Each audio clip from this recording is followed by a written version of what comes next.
Waalaikumsalam warahmatullahi wabarakatuh. Bapak Ibu bisa dengar suara saya?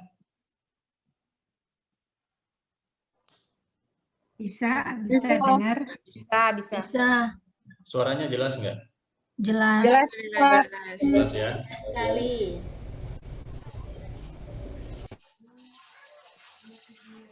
Bapak Ibu kalau itu udah siap laptopnya ya? Sudah. Nah, kalau sudah silakan Bapak Ibu buka template-nya ya. Template-nya ada di pastiterbit.com, silakan dibuka.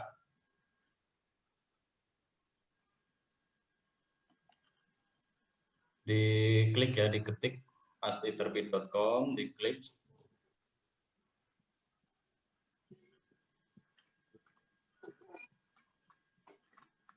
Saya screenshot.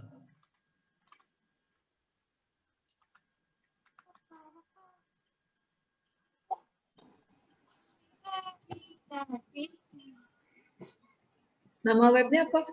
Kelihatan nggak? Enggak. Ini ya.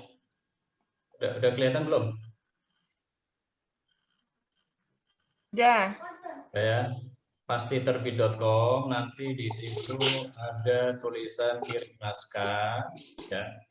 Kirim naskah, nanti kemudian Bapak Ibu pilih template layout buku ya. Itu ada, nanti akan muncul 6 pilihan ya, 6 pilihan layout seperti ini. Apa ukuran buku seperti ini.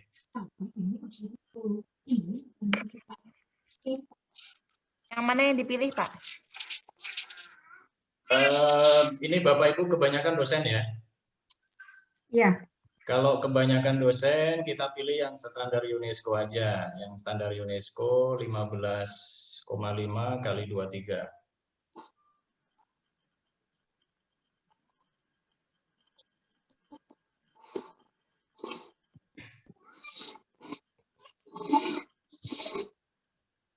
Ini kita nggak usah terlalu formal ya, santai aja ya. Sebelumnya ini saya perkenalan ukuran dulu ya, perkenalan ukuran dulu. Bisa dilihat ya kursor saya ya.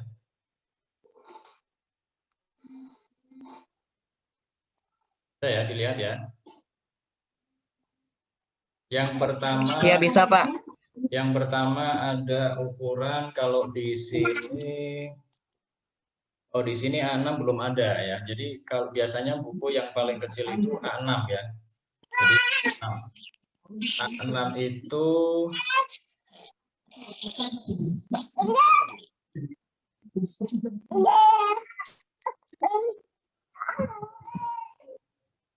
mohon audionya untuk dimatikan ya. Bicara.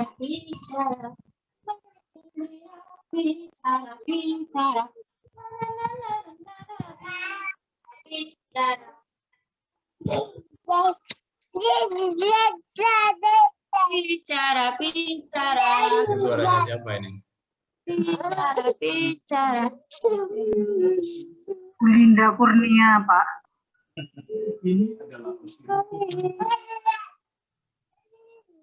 Oke, langsung aja ya. Jadi ukuran yang paling kecil ya, ukuran yang paling kecil itu ada biasa yang dipakai itu A6 ya. A6 itu setengah dari A5.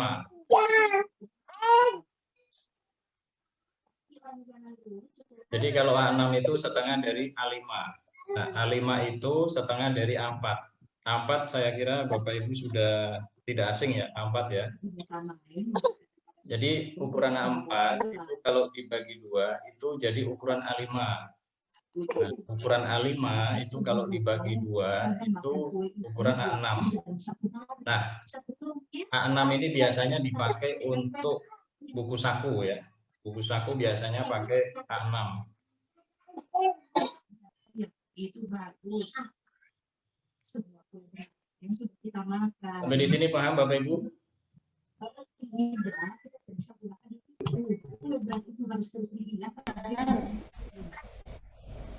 Gangguan suara Pak, ini Pak banyak sekali yang ngomongnya Pak.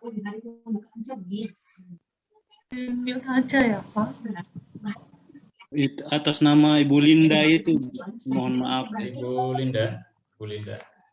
Jadi kalau masih menunggu beberapa hari lagi. Oh, Dari hostnya aja, Pak. oke. Sudah ya? Udah, Nah, Pak. jadi tadi A4, ukuran A4 itu kalau dibagi 2 itu ukuran A5 ya. Kemudian ukuran A5 itu kalau dibagi 2 itu ukuran A6. Saya kasih contoh misalkan, atau saya ambilkan contoh buku dulu ya, sebentar ya. Dari tunggu dulu.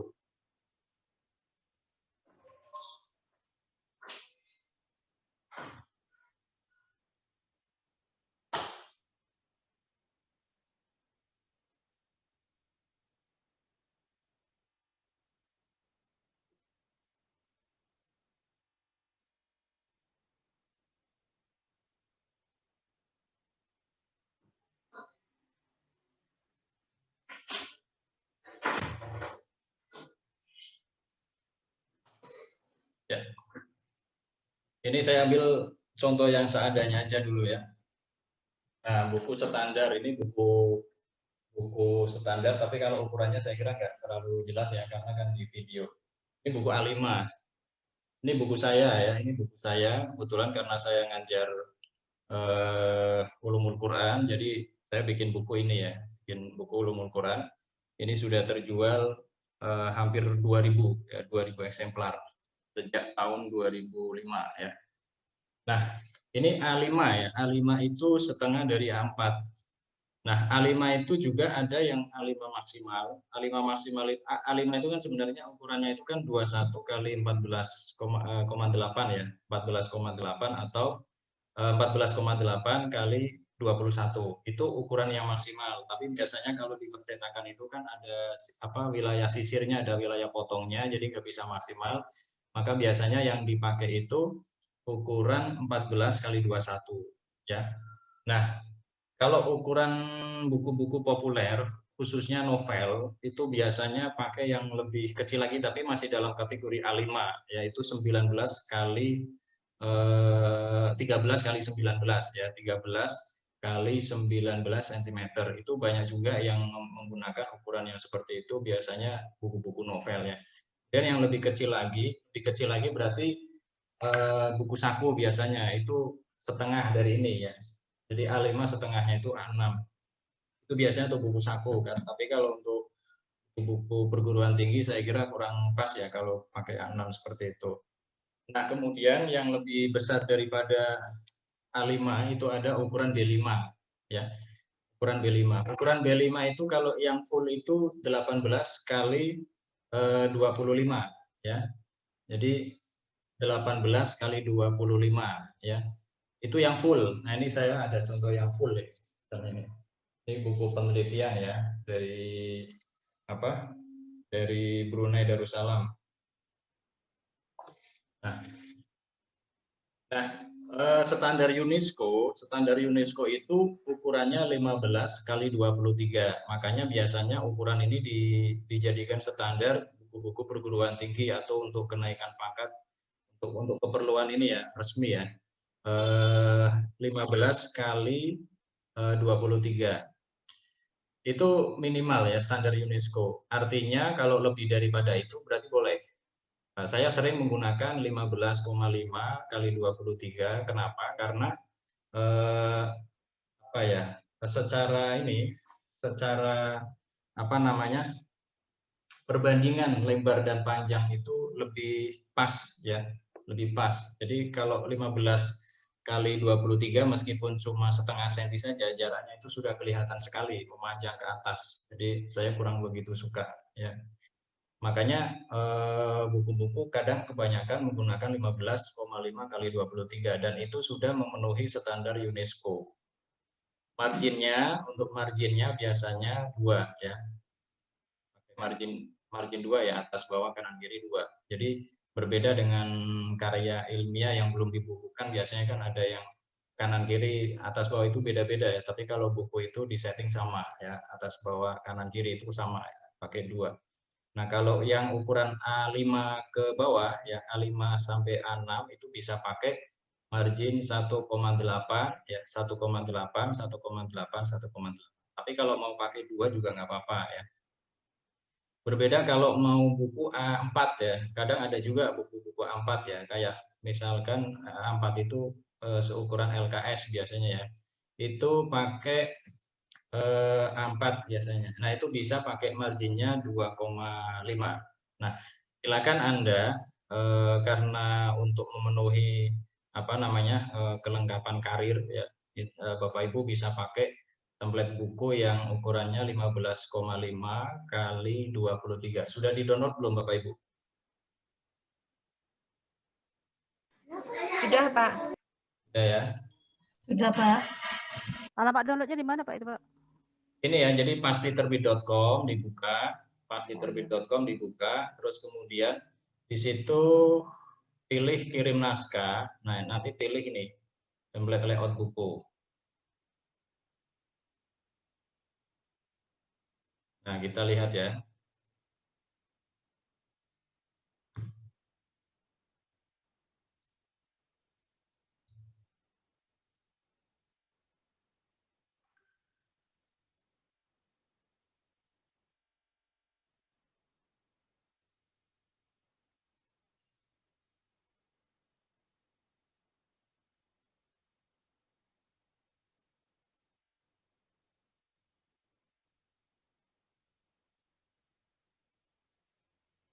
Nah, Bapak Ibu, jadi file buku yang dikirimkan itu nanti terpisah ya setiap babnya ya. Jadi misalkan praisi ini biasanya yang membuat itu dari penerbit, tapi kalau dari Bapak Ibu sudah rapi itu malah kebetulan ya.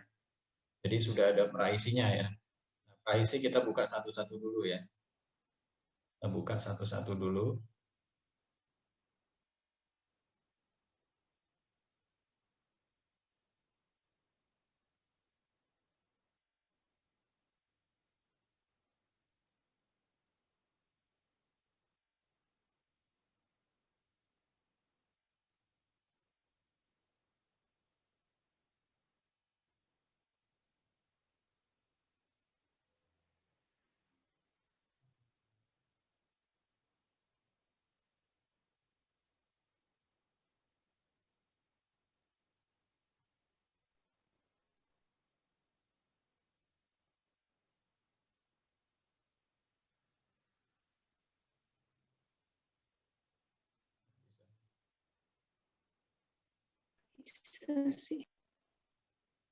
Bapak Ibu sudah dibuka? Sudah, Pak. Sudah. Nah, yang sudah coba barangkali Bapak Ibu sudah punya ini, sudah punya naskah. Kalau sudah punya naskah enak ya dipraktekkan aja sekalian. Jadi kalau udah punya naskah, silakan di situ praisi yang ada tulisan judulnya ditulis dengan judul Bapak Ibu ya. Penulisnya diganti dengan penulisnya Bapak Ibu.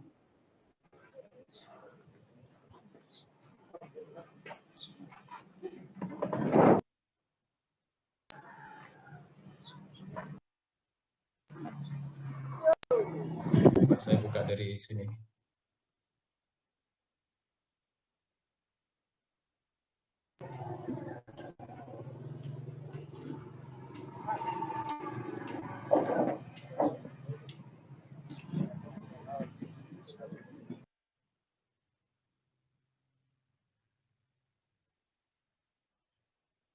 Sudah terlihat Bapak Ibu? File yang saya buka sudah terlihat ya? Belum, Pak. Masih Belum, Pak. tampilan web. Belum, Pak. Masih web. Coba saya ulangi lagi.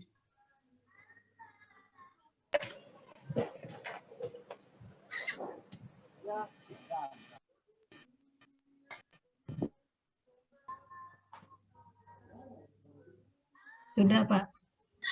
Sudah bisa ya? Sudah Pak. Oh, kok lagi ya? Hop lagi Pak itu Pak.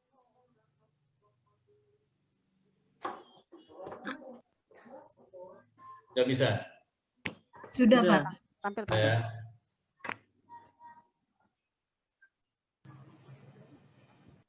Nah, ini nanti ini ukuran kita cek dulu ya. Cek dulu.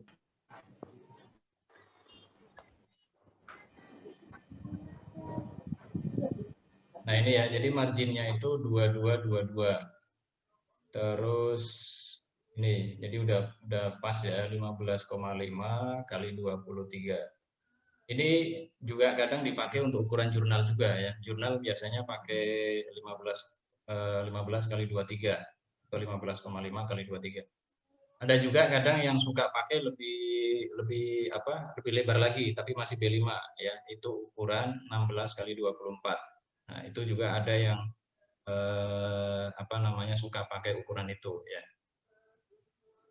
Nah, ini nanti silakan diganti judul punya Bapak Ibu ya. Ini halaman judul pertama ya. Karena nanti ada halaman judul yang ada tertera penulisnya. Nah, ini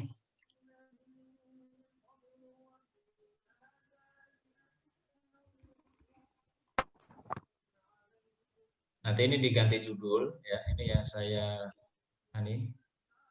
saya blok ini diganti judul.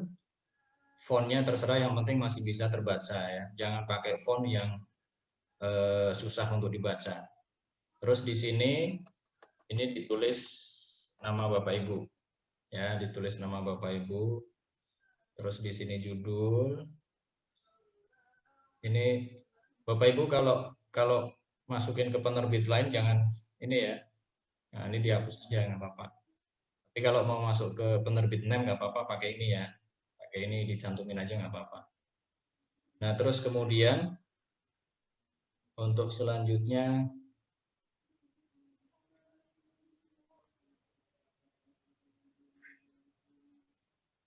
nah ini judul untuk copyright-nya diganti tahun 2001. Pak, apakah boleh pakai tahun-tahun sebelumnya? Boleh, nggak apa-apa kalau memang misalkan skripsi Anda terbitkan tahun keluar tahun berapa, bisa menyesuaikan. Tapi biasanya pakai tahun terbit ya. Misalkan terbitnya 2001 ya pakai 2001. Penulisnya siapa ya? Penulisnya di sini ditulis menyesuaikan. Terus kemudian editornya Bapak Ibu siapa?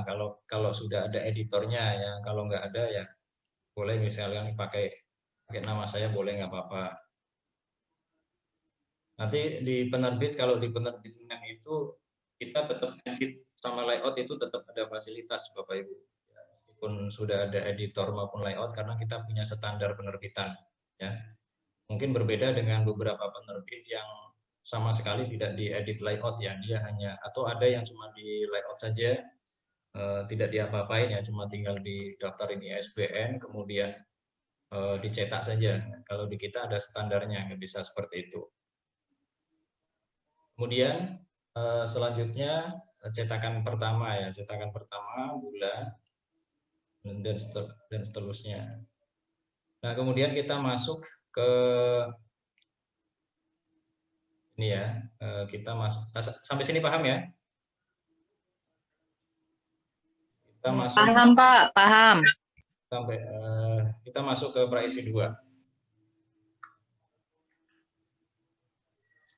Nah, praisi 2 sudah kelihatan Bapak Ibu? Belum Pak. Belum.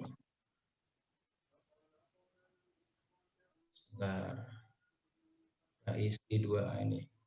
Praisi 2 itu biasanya berisi, ada yang menggunakan halaman persembahan, ada, atau ucapan terima kasih, ada. Tapi kalau tidak pakai, nggak apa-apa, ini tidak wajib ya. Kalau ucapan terima kasih, halaman persembahan itu tidak wajib. Ada yang menggunakan ucapan terima kasih atau persembahan itu dijadikan satu dengan kata pengantar, itu ada. Nah, ini ya, jadi mau jalan apa lagi Bu, pepesnya kan. Jadi yang terpenting itu kata pengantar, daftar isi ya. Daftar isi. Kalau mau dikasih daftar tabel silakan, atau daftar gambar silakan ya. Nah, kalau masuk penerbit biasanya daftar isinya nomornya masih dikosongi, karena kalau masuk penerbit itu pasti diedit layout lagi ya. Kalau di penerbit NEM itu Pakai sabun, pakai sunlight. ada perubahan. Masa pizzanya dicuci? Halo, ini ibu siapa?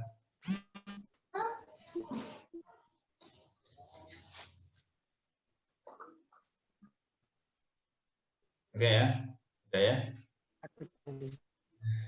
Sampai sini paham? Paham, Oke, Pak. Pak. Paham. Paham ya? Paham, Kita, Pak. Paham. kita lanjut ke setelahnya. Jadi halamannya dikosongin dulu kali ya Pak ya? Ya, kalau masuk penerbit NEM ya, kadang kan ada penerbit yang dia itu tidak melayout ulang ya. Kalau di penerbit NEM itu dikosongi aja, karena bisa jadi nanti ada perubahan ya, ada perubahan halaman, ada digeser. Kemudian selanjutnya kita masuk ke isi ya.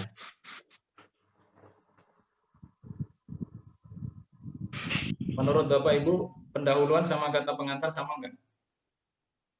Beda. Ya, ya. Kadang ada yang masih bingung ya, pendahuluan dimasukkan ke praisi ya. Padahal pendahuluan itu sebenarnya sudah masuk ke isi ya. Saya share. Nah, kelihatan ya.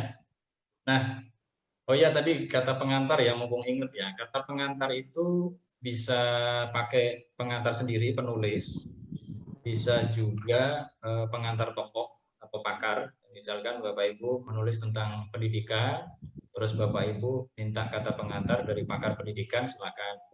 Atau misalkan Bapak Ibu mau menerbitkan tesis, disertasi, atau skripsi, nah nanti minta kata pengantar dari pembimbing Bapak Ibu, boleh nggak apa-apa, ya. Atau pembimbing Bapak Ibunya dimasukkan ke dalam penulis. Nah biasanya kalau pembimbing biasanya ada yang karena sebagai penghargaan si pembimbing itu dimasukkan ke penulis 2 atau penulis 3 ya. Nah, kemudian kata pengantarnya cari tokoh lagi. Nah, kalau bisa kata pengantarnya itu akan lebih marketable kalau kata pengantarnya itu dari seorang guru besar ya. Jadi kata pengantar, jadi pengantar itu juga bisa nanti dimasukkan ke ini ya. Apa namanya? Di covernya ya, di cover depan nanti ditulis pengantar dari profesor siapa. Nah, itu sangat bagus sekali. Nah, kalau memang terpaksa nggak bisa ngasihkan pengantar misalkan dari penulis maupun dari seorang tokoh, nanti penerbit bisa memberikan pengantar. Tapi pengantar penerbit biasanya singkat saja, ya. Nah, kemudian masuk ke ini ya, isi ya. Oke, masuk ke isi. Tadi sudah saya jelaskan. Jadi kalau ukuran B5 ya, ini kan masuk B5 ya, 15,5 kali 23. Bapak Ibu pakai margin 2 ya, 2222. Nah, tapi kalau sudah ada template seperti ini sudah enak. Jadi Bapak Ibu tinggal memasukkan naskah Bapak Ibu saja, dimasukkan ke sini. Yang penting tidak merubah pola ya, merubah pola. Yang pasti yang kalau memang mau mengganti font, silakan diganti, boleh nggak apa-apa. Nah, biasanya kalau untuk font buku itu pakai book Antiqua seperti ini. Atau ada juga yang pakainya Garamond itu juga ada. Ada yang pakai Cambria itu juga ada. Ada yang masih pakai Times New Roman, ada juga yang masih pakai itu ya. Tapi saya kira itu terlalu formal sekali ya. Times New Roman itu terlalu ya kelihatan ilmiah banget lah gitu. Nah, kalau di penerbit NEM biasanya pakai book Antiqua karena dibaca itu enak, ringan ya, baca enak. Nah, ini kita lihat sekilas ya, silakan. Nah, yang perlu dirubah itu tadi ya, bab berapa, di judul bab, nanti subbab, ya. Kemudian selanjutnya ini headernya ya, headernya jangan lupa diganti.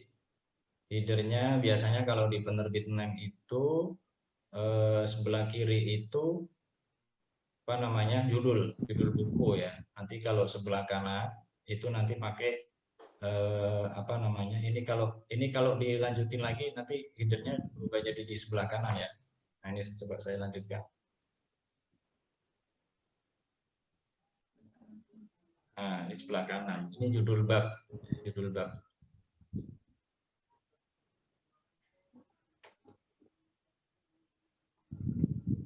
Sebenarnya kalau sudah ada template-nya seperti ini sudah enak, tinggal masukin aja gitu. Apalagi Bapak Ibu seorang dosen, saya kira kesehariannya sudah menulis, jadi sudah enak, sudah gampang. Sampai sini jelas Bapak Ibu?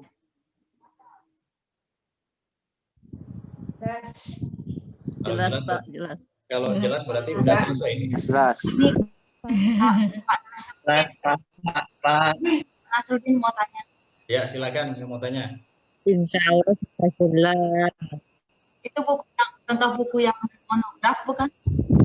Iya, monograf bisa pakai ukuran ini, Bu. Nah, maksudnya ini yang ditunjukkan ini apakah benar contoh monograf? Oh ini, tunjukkan ini. Ini kayaknya buku udah lama. Jadi gini Bu, kita bahas lagi monograf ya. Udah jelas Pak, udah jelas. Ya, kita bahas lagi monograf. Jadi pengertian monograf itu kadang gini Bu, seorang penilai aja beda-beda gitu. Jadi kalau tadi sudah saya singgung ya di sesi pertama tadi. Jadi sebenarnya kalau pengertian monograf menurut ini ya, menurut Perpustakaan Nasional, itu monograf itu dimaknai sebagai buku tercetak gitu. Kalau Perpustakaan Nasional itu memaknai monograf itu segampang itu gitu ya. Jadi monograf itu buku yang tercetak, buku yang dicetak, buku yang ada versi cetaknya gitu. Cuma kalau kita kaji secara beberapa pengertian monograf itu sebenarnya secara umum itu buku yang satu kali baca, satu buku itu selesai dalam satu pembahasan gitu. Paham nggak Bapak Ibu? Nah, kalau monograf yang penelitian berarti dalam satu penelitian itu membahas atau mengkaji satu tema khusus yang di situ selesai, tidak ada lanjutannya lagi gitu. Itu yang dimaksud monograf seperti itu. Makanya gini, saya ambilkan contoh buku monograf ya sebentar ya. Bentar, saya ambilkan dulu. Minta minum bunda itu.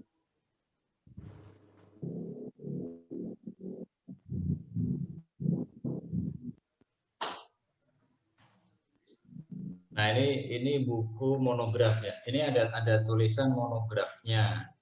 Tapi kalau buku monograf itu sebenarnya nggak perlu kasih judul monograf, itu juga nggak apa-apa ya. Saya buka ya, masih segel ini.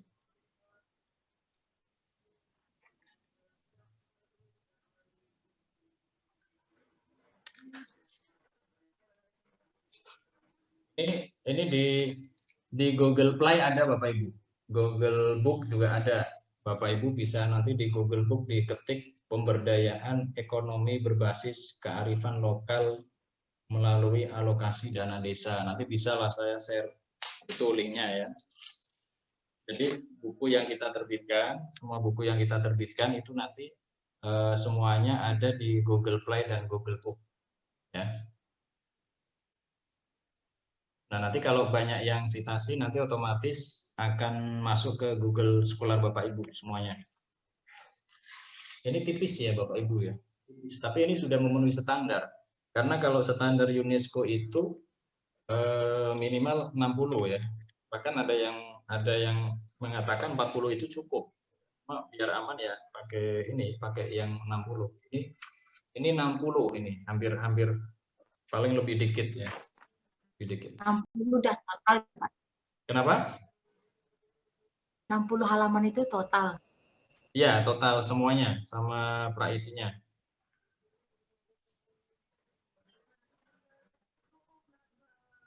Atau coba saya cari ini ya, praisi yang buku ini ya. Saya kasih contoh ya. Cari dulu. Biasanya kalau dilihat ininya,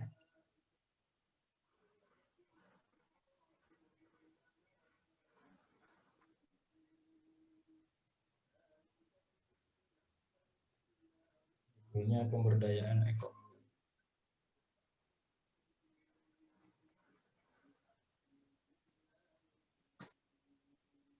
Pemberdayaan ekonomi.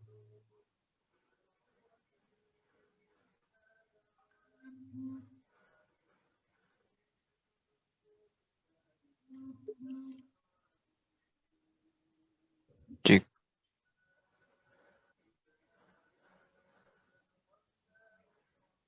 Oke, saya buka dulu ya untuk.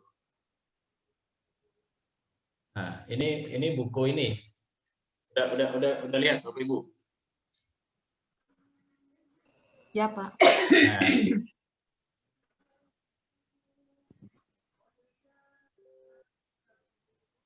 nanti pricing-nya boleh lah, nanti saya share ini untuk contoh. Nah, ini daftar isinya ya. Daftar isinya. Jadi ada pendahuluan. Ini kata pengantar, daftar isi, daftar tabel, daftar gambar, pendahuluan, landasan teori. Ini indikator variabel-variabel yang penjelasan. Ini masih sama persis seperti buku penelitian. Jadi buku penelitian itu ya termasuk monograf, Bapak Ibu. Hasil penelitian, ini metode penelitian, hasil penelitian dan pembahasan penutup. Jadi sama seperti buku penelitian pada umumnya gitu.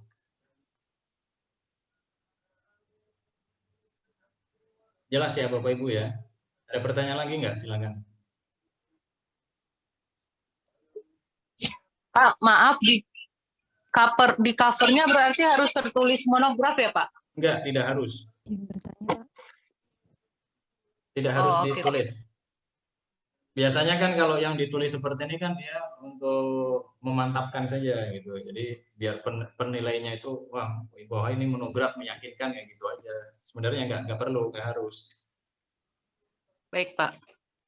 Silakan ada pertanyaan lagi. Bertanya Pak. Ya. Saya ya. Kemarin saya sudah mencoba membuat buku monograf. Suaranya kok kecil sekali ya? Suaranya kecil ya? Halo? Halo, cek. Ya, ya Bu, gimana Bu? Kemarin saya sudah coba mengajukan buku monograf di PTN juga, tetapi sepertinya setelah saya melihat webinar pagi dan siang ini, sepertinya kayaknya ada yang mungkin beberapa harus diperbaiki. Itu bagaimana ya Pak? Apakah diperbaiki dulu atau tadi seperti yang sesi pagi bilang adalah bisa untuk cetakan kedua? Buku monografnya sudah jadi, sudah ada? Sudah ada. Sudah dinilai belum Bu? Sedang di PTNM sekarang Pak. Buku apa Bu? Yang saya ajukan ke Bapak beberapa waktu lalu. Ini Bu siapa Bu? Bu Ida Afriliana. Oh, sudah terbit belum Bu? Belum. Belum terbit? Belum. Oh, terus masalahnya ada di mana Bu? Iya, udah mengikuti itu ada penelitian, ada pemetaan dan ada hasil. Halo Bu, suaranya putus-putus di sini. Iya di sini dan soalnya. Halo?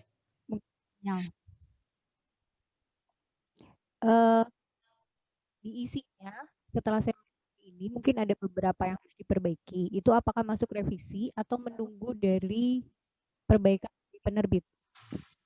Kalau dari penerbit nggak ada konfirmasi harus revisi, nggak perlu direvisi. Karena gini, kalau naskah sudah masuk di penerbit itu mestinya itu naskah yang sudah final gitu. Naskah udah final. Jadi khawatirnya gini, sudah di layout, sudah diedit sama penerbit, tiba-tiba digantikan kasihan penerbitnya nanti. Tapi kalau tidak ada konfirmasi revisi dari penerbit berarti tidak ada masalah. Oh gitu, oke Pak. Iya. Terima kasih. Ya, biasanya paling kalau dari penerbit itu kan minta tambahan ini naskah-naskah yang kurang, misalkan kurang sinopsis atau apa namanya seputar penulis ya. Kadang ada penulis yang mengirimkan naskah itu tidak dikasih seputar penulis. Ya itu sebenarnya tidak prinsip ya, tapi kan bagusnya kan di situ juga menjelaskan seputar penulis ya, biodata penulis ya, secara narasi lah, secara naratif, deskriptif gitu. Ya, gitu ya Bu Ida ya. Iya, terima Jadi kasih Pak. kalau tidak ada konfirmasi dari penerbit, jadi insya Allah nggak ada masalah. Silakan Oke. Bapak Ibu, ada pertanyaan lagi? Pak izin mau bertanya. Silakan Bu Lucy. Jadi kalau lihat daftar isi yang terakhir tadi Pak, itu kan isinya sama banget ya, sama karya tulis seperti tesis atau apa seperti tesis atau skripsi gitu. Nah, saya yakin juga isinya sama banget itu Pak. Nah, kalau yang menurut Bu Nurul itu kan seperti misalnya metode itu kan tidak usah ditampilkan eksplisit, tapi dia dimasukkan aja ke pembahasan atau dengan pustaka gitu ya. Nah, baiknya gimana Pak? Apakah bisa kita apa seperti misalnya pindahin aja tuh dari satu jadi seperti yang tadi terakhir Bapak share ya, atau seperti Bu Nurul tadi yang kita itu harus ubah-ubah sedikit. Iya. Di sini suaranya putus-putus, tapi insya Allah saya paham ya pertanyaannya. Jadi bisa kalau misalkan bentuk penelitian seperti ini, metodologi misalkan metodologi dimasukin, bisa nggak apa-apa. Tapi kalau mau dihilangin boleh. Cuma kalau buku setipis ini, ya setipis ini kok metodologinya dihilangkan, nanti bukunya jadi makin tipis. Kecuali ada kemarin misalkan saya mengedit buku, ada buku yang dia kajian teorinya banyak ya, karena memang menggunakan variabel itu kalau nggak salah ada 3 dan masing-masing variabel itu pembahasannya banyak. Kemudian selain itu juga hasil penelitian dan itu ya bagian analisisnya itu juga panjang sekali, banyak sekali ya, dan hasil penelitian dia menemukan penelitian baru di luar hipotesanya ya, maka bukunya itu jadinya banyak ya. Jadi kalau di bagian metodologi mau dihilangkan nggak masalah. Cuma kalau penelitiannya itu naskahnya sudah sedikit, sudah tipis, tapi kalau mau dihilangkan nanti jadi makin tipis gitu. Jadi itu sebenarnya kondisional ya, lihat berapa tebalnya daripada naskahnya itu gitu. Jadi gitu Ibu Lucy. Oh, kalau yang tadi itu berapa halaman tuh Pak? Maaf segitu itu. Ini kurang lebih 60 Bu. Ini 60. Ini 60 segini, saya kira layak lah. Makanya standar UNESCO 60 itu saya kira ya udah layak kalau 60 itu. Oh, 60 minimal ya? Gimana Ibu? Minimal 60 ya? Ya standarnya ya sebenarnya ya bagus itu kalau 100 sampai 150. Cuma kalau memang buku penelitian itu kan juga nggak bisa dipaksakan ya Bu ya. Betul Pak. Misalkan memang butuhnya sedikit, kalau mau ditambah-tambah itu malah nggak nyambung. Nah itu kan malah nggak bagus nanti. Jadi kalau memang bukunya 60 halaman ya sudah 60 halaman saja gitu. 60 halaman total nggak Pak ya? Iya total. Ya, makanya mungkin ada yang mengatakan minimal 40 itu, mungkin 40 itu isinya saja ya. Tapi kan ya, biar global semuanya 60 halaman total semuanya gitu. Silakan ada pertanyaan lagi?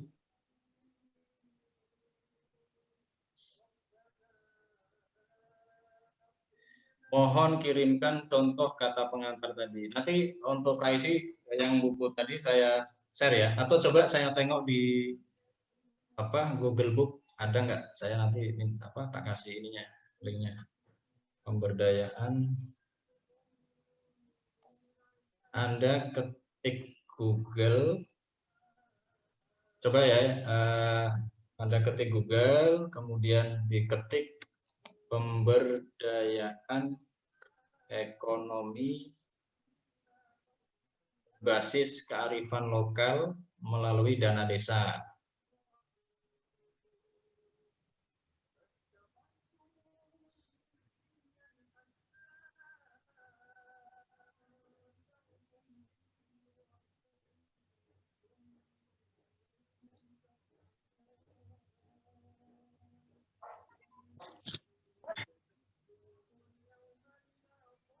Kelihatan nggak Bapak Ibu?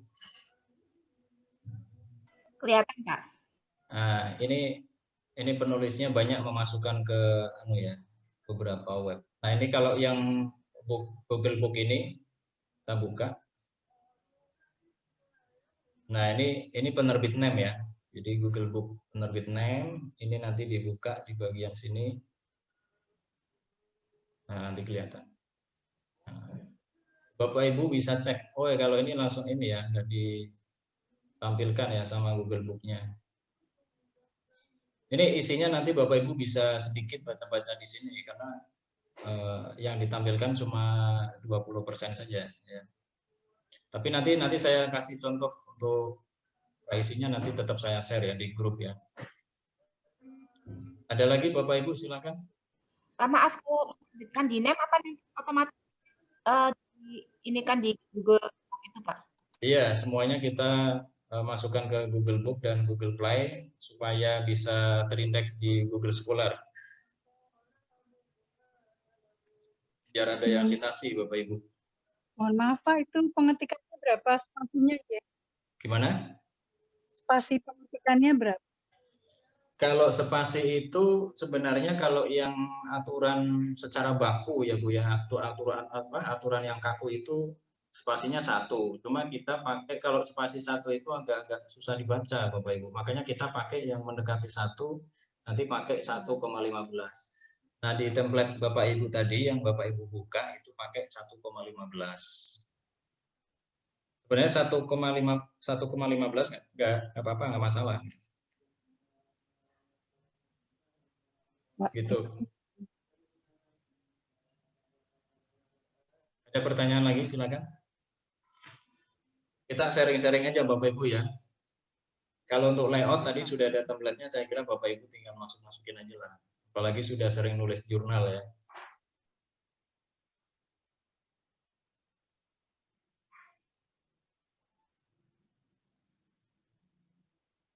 Berarti naskahnya langsung masukin aja ke template ya Pak ya? Gimana? Naskahnya langsung masukin aja ke template. Iya, bisa.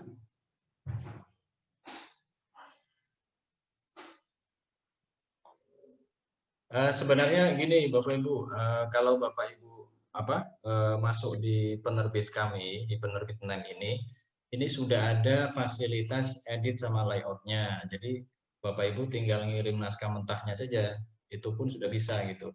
Maka kalau memang dari awal sudah mengirimkan rapi seperti tadi, yang apa-apa malah kebetulan, jadi kita tinggal review saja gitu. Karena di kita nanti juga ada fasilitas proofreading ya, proofreading itu baca ulang review gitu. Jadi biar tidak ada, untuk meminimalisir kesalahan ya, seperti tipe-tipe dan lain sebagainya gitu. Assalamualaikum Pak Nasruddin. Ya, silakan Pak Arya. Ya, Pak, alhamdulillah tim saya kemarin ikut tugas IBA PDP Pak. Rencana mau dimasukin ke penerbit NEM. Ya. Mohon bantuannya nanti untuk layout dan sebagainya ya Pak. Ya. Karena saya masih bingung Pak. Saya lagi di jalan. Bedanya untuk yang buku referensi dan monograf itu di daftar isinya itu harus kita ubah semuanya atau bagaimana ya Pak? Atau bisa nanti kita di-share ininya Pak, contoh daftar isi antara monograf sama referensi Pak. Ya. Terima kasih Pak. Assalamualaikum. Assalamualaikum warahmatullahi wabarakatuh. Buku sebenarnya gini ya, buku referensi itu umum. Buku referensi itu umum selain buku ajar. Paham Pak Ria? Referensi itu biasanya bukunya berbobot ya. Bukan berarti saya mengatakan buku bahan ajar itu tidak berbobot. Cuma gini realitanya biasanya bahan ajar itu isinya itu hanya kutipan-kutipan materi saja biasanya ya. Nah, berbeda dengan buku referensi. Buku referensi itu akan lebih berbobot lagi kalau dia dari hasil penelitian. Nah, monograf ini sebenarnya juga termasuk salah satu buku referensi. Ya, cuma kan gini, kadang kita pengajuannya ini untuk pengajuan monograf apa untuk referensi gitu. Ya kalau memang bikin dua misalnya sebenarnya sama-sama monograf, cuma yang satu dibuat untuk pengajuan monografnya, yang satu dibuat untuk referensi, itu nggak masalah gitu. Nah, referensi itu biar tidak, kalau referensi itu biasanya di ini ya, di apa namanya, di convert biar tidak penelitian banget gitu ya.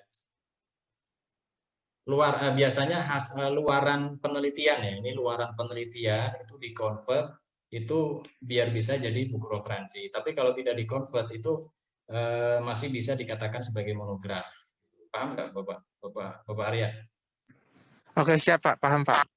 Nah, kalau buku referensi ya bagusnya itu di sistem, ini bedanya cuma di sistematikanya ya. Kalau di referensi coba dibuat misalkan kayak tadi untuk metode penelitian dihilangi gitu. Cuma kalau tidak dihilangi sebenarnya nggak apa-apa, nggak masalah. Jadi gitu. Jadi kalau dikatakan referensi itu umum sebenarnya ya, buku referensi, karena buku monograf itu juga kategori buku referensi. Jadi kalau misalkan kalau metodologinya dihilangkan, otomatis kajian teorinya ditambah juga nggak masalah ya Pak ya? Nggak masalah selama masih berhubungan. Oke, siap. Misalkan dikembangkan gitu bisa Bapak. Oke, terima kasih ya Pak. Oke. Ya Pak Arya. Izin bertanya. Silakan Ibu Mira. Jadi kan saya sudah pernah menerbitkan buku. Ini kan bukunya tuh bukan buku monograf sih, tapi buku pedoman praktikum. Nah, di penerbit A. Nah, lalu itu sebenarnya mau saya tambahi dan ada perbaikan dalamnya karena kemarin itu ternyata nggak dikoreksi tata tulisannya dan banyak typo.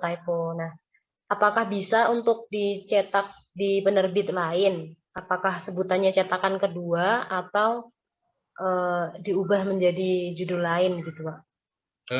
Kalau cetakan kedua itu nggak bisa ya, ini kaitannya sama etika kita ya. Ya sebenarnya sih selama Ibu tidak ada ikatan kontrak itu nggak masalah. Cuma kan kita bicara etika saja.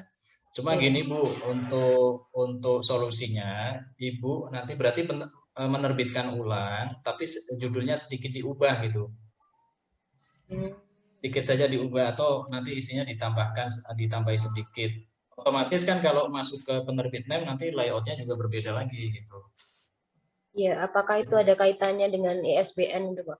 Enggak ada. Kalau ISBN itu tidak seperti jurnal ya, ada cek plagiarisme ya. Itu hanya saja lah. Apalagi kalau yang di penerbit lain itu kan tulisan sendiri, saya kira nggak ada masalah. Kecuali kalau tulisan orang sudah diterbitkan di penerbit lain, kemudian kita copy paste sampai nilai Turnitinnya itu banyak gitu kan, banyak merahnya. Nah itu nanti yang jadi masalah itu di masalah hak ciptanya saja kalau dituntut sama yang pertama itu tadi gitu. Jadi nggak apa-apa kalau tulisan sendiri?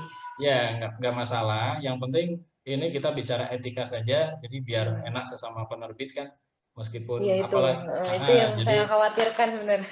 Jadi apalagi kalau penerbit sebelumnya sudah masuk di ini ya, di citasi, nanti kan khawatirnya ketika dibuka di Google hampir ternyata isinya sama gitu kan. Makanya itu tadi solusinya judulnya dirubah sedikit gitu. Judulnya dirubah sedikit, nanti isinya ditambahkan sedikit gitu. Itu nggak masalah, nggak apa-apa, silakan. Terima kasih Pak. Ya. Bertanya Pak. Ya, silakan Bu Dr. Mulyana. Terima kasih Pak. Alhamdulillah kemarin saya sudah selesai pendidikan ketiganya. Terus saya rencana untuk menerbitkan buku monografnya. Tetapi yang tadi untuk penerbit di NEM bisa kita mengirim naskah mentah saja, Pak. Halo Bu, ulangi Bu.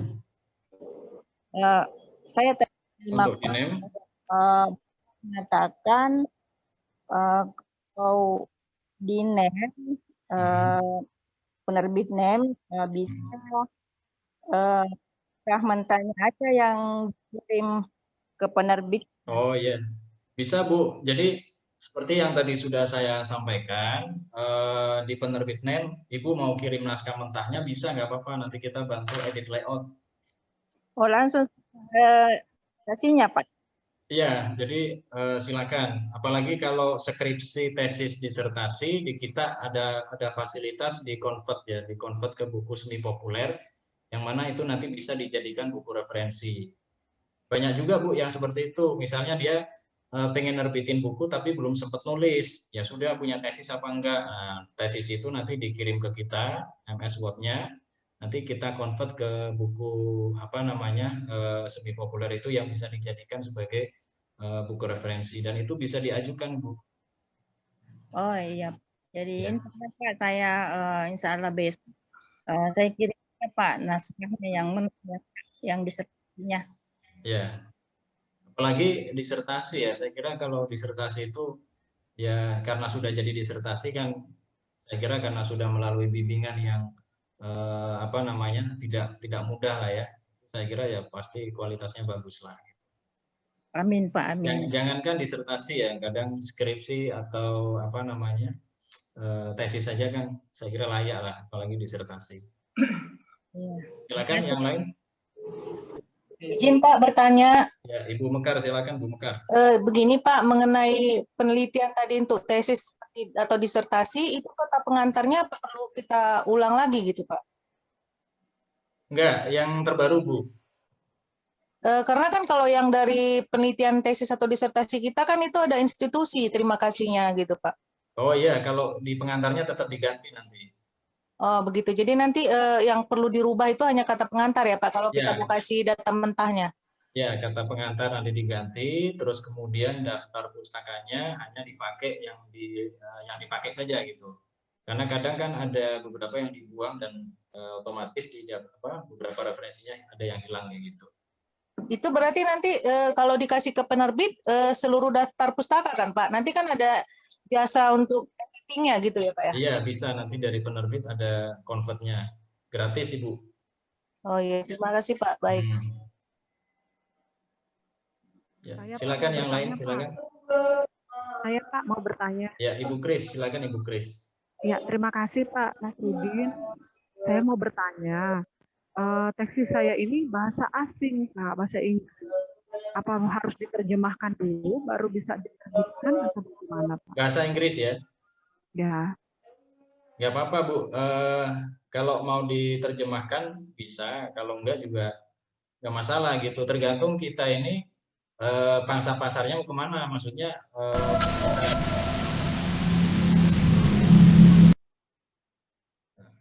pembacanya itu mau siapa gitu. Kalau kita pengen dibaca oleh mayoritas dari negara kita sendiri, ya dimakan dulu gitu. Cuma kalau memang itu layak dikonsumsi secara internasional, saya kira nggak usah diterjemahkan juga nggak masalah gitu. Ini Pak, tesis kita ini kan mau juga dibaca oleh teman-teman yang ada di Indo. Karena temanya itu masih apa ya, kalau kita di keperawat, kan ada perawat Pak. Jadi masih sampai saat ini masih ada Pak yang untuk bahan-bahan penelitian selanjutnya. Apakah itu penerbit terbit ini menyediakan Pak untuk jasa menerjemahkan ke bahasa Indonesia atau harus dari kita sendiri? Kalau di kita bisa memfasilitasi, tapi itu nanti di luar biaya itu Bu. Nah saran saya, kalau penelitian Ibu berbahasa asing, saya kira Ibu pasti sudah mahir lah ya untuk menerjemahkan sendiri kayak gitu. Oh iya Pak. Jadi bisa nanti Bu diterbitkan dua versi, misalkan yang satu versi bahasa Inggris, yang satu versi bahasa Indonesia. Itu nanti kalau dimasukkan ke Google Book ya, itu bagus malah itu nanti yang nyitasi itu dari berbagai elemen ya, atau dari berbagai negara bisa jadi itu. Apalagi keilmuan itu umum dipakai di keperawatan internasional, dipakai semuanya. Itu nanti sangat bagus sekali gitu. Dan itu semakin banyak yang citasi nanti justru bagus untuk lembaga Ibu gitu. Pak, gitu ya. Bagaimana jika tesis itu Pak keluarannya sudah ya lama Pak ya 2000 2011, Pak. Apakah harus diperbaharui lagi mengikuti keilmuan sekarang? Sebenarnya gini ya, sebenarnya penelitian itu sebenarnya nggak, kalau untuk referensi penelitian terdahulu misalkan, kadang gini, ada orang yang meneliti di tema yang sama, dia itu ingin mencari penelitian terdahulu. Nah itu sebenarnya tesis, skripsi, disertasi itu, ya ini tergantung kita orientasinya apa gitu ya. Kalau kita ingin menunjukkan penelitian di tahun 2011, ya sudah apa adanya saja disampaikan bahwa itu penelitian tahun 2011 dengan data-data saat itu gitu. Misalnya kita orientasinya ini nanti karya saya ini mau tak terbitkan biar bisa dipakai untuk penelitian-penelitian lanjutan, itu bisa. Kecuali kalau penelitian kita itu jelas-jelas sudah dimentahkan oleh penelitian-penelitian yang baru. Paham ya Bapak Ibu ya? Atau digagalkan teori-teorinya oleh penelitian-penelitian yang baru. Nah itu ngapain diterbitkan gitu kan? Kecuali meskipun sudah lama, tapi itu masih dijadikan rujukan, nggak masalah, nggak apa-apa. Kita tidak usah malu bahwa itu memang penelitian sudah lama, tapi masih berbobot gitu. Contohnya gini misalnya Bapak Ibu, saya kan di dunia pendidikan Islam kan. Pendidikan Islam itu justru kalau bisa mengakses literatur-literatur lama itu malah lebih bagus lagi gitu. Jadi seperti itu, Ibu. Terima kasih banyak, Pak. Sangat jelas. Oke ya, yang lain silakan. Izin bertanya boleh, Pak? Ya, silakan. Kalau misalnya artikel sudah dipublikasi di jurnal, tapi kemudian saya ingin bikin jadi monograf. Nah, mungkin kalau untuk bahasa bisa diparafrase ya, Pak ya. Nah, kalau untuk data bagaimana, Pak? Untuk menghindari Apa yang penting jurnalnya dulu, Bu. Gimana, Pak? Yang penting sudah masuk jurnal dulu, baru diterbitkan. Ya, sudah terbit di jurnal. Ya, jangan diterbitkan baru masuk jurnal, nanti bermasalah di jurnalnya. Ya kan sudah terbit di jurnal, Pak. Ya. Kan kalau untuk saya mau bikin monograf, untuk bahasa kan bisa diparafrase ya, Pak ya. Nah, kalau untuk data bagaimana, Pak? Kan kalau datanya saya tampilkan sama persis itu kan saya bisa kena out. Plagiarism ya. Ya, dan gimana, Pak? Gak apa-apa, tergantung orientasi kita aja, Bu. Itu tadi dikembalikan tadi. Orientasi kita itu biar karya kita dibaca lebih banyak orang atau untuk kenaikan pangkat gitu. Kalau untuk kenaikan pangkat ya diperbarui lagi data-datanya.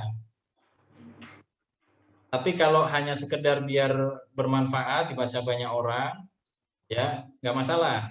Kemarin ada Bu, satu teman saya dari dokter dari UIN Wali Songo, itu dia menerbitkan buku kumpulan dari jurnal yang pernah dia publish. Ya, jadi dia di jurusan ekonomi syariah ya, dia menulis jurnal sangat banyak sekali. Nah, kemudian daripada tercecer ya, jurnal itu ada yang di jurnal sana, jurnal sini dan sebagainya, akhirnya dia dikumpulkan jadi satu, kemudian dia terbitkan itu.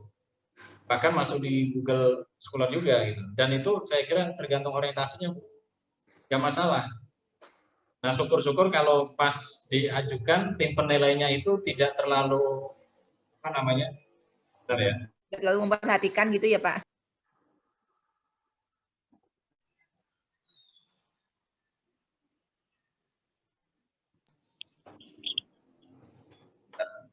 Ada motor lewat berisik sekali ya. Jadi tim penilainya itu tidak terlalu apa ya, kan kadang ada ya tim penilai yang tidak terlalu ketat gitu. Ternyata diloloskan gitu sebagai sebuah karya yang berbeda dari karya-karya kita sebelumnya gitu. Seperti itu, Ibu. Oh, baik, Pak ya. Terima kasih, Pak. Izin bertanya, Pak. Izin bertanya, Pak. Silakan Bu Kalsum ya.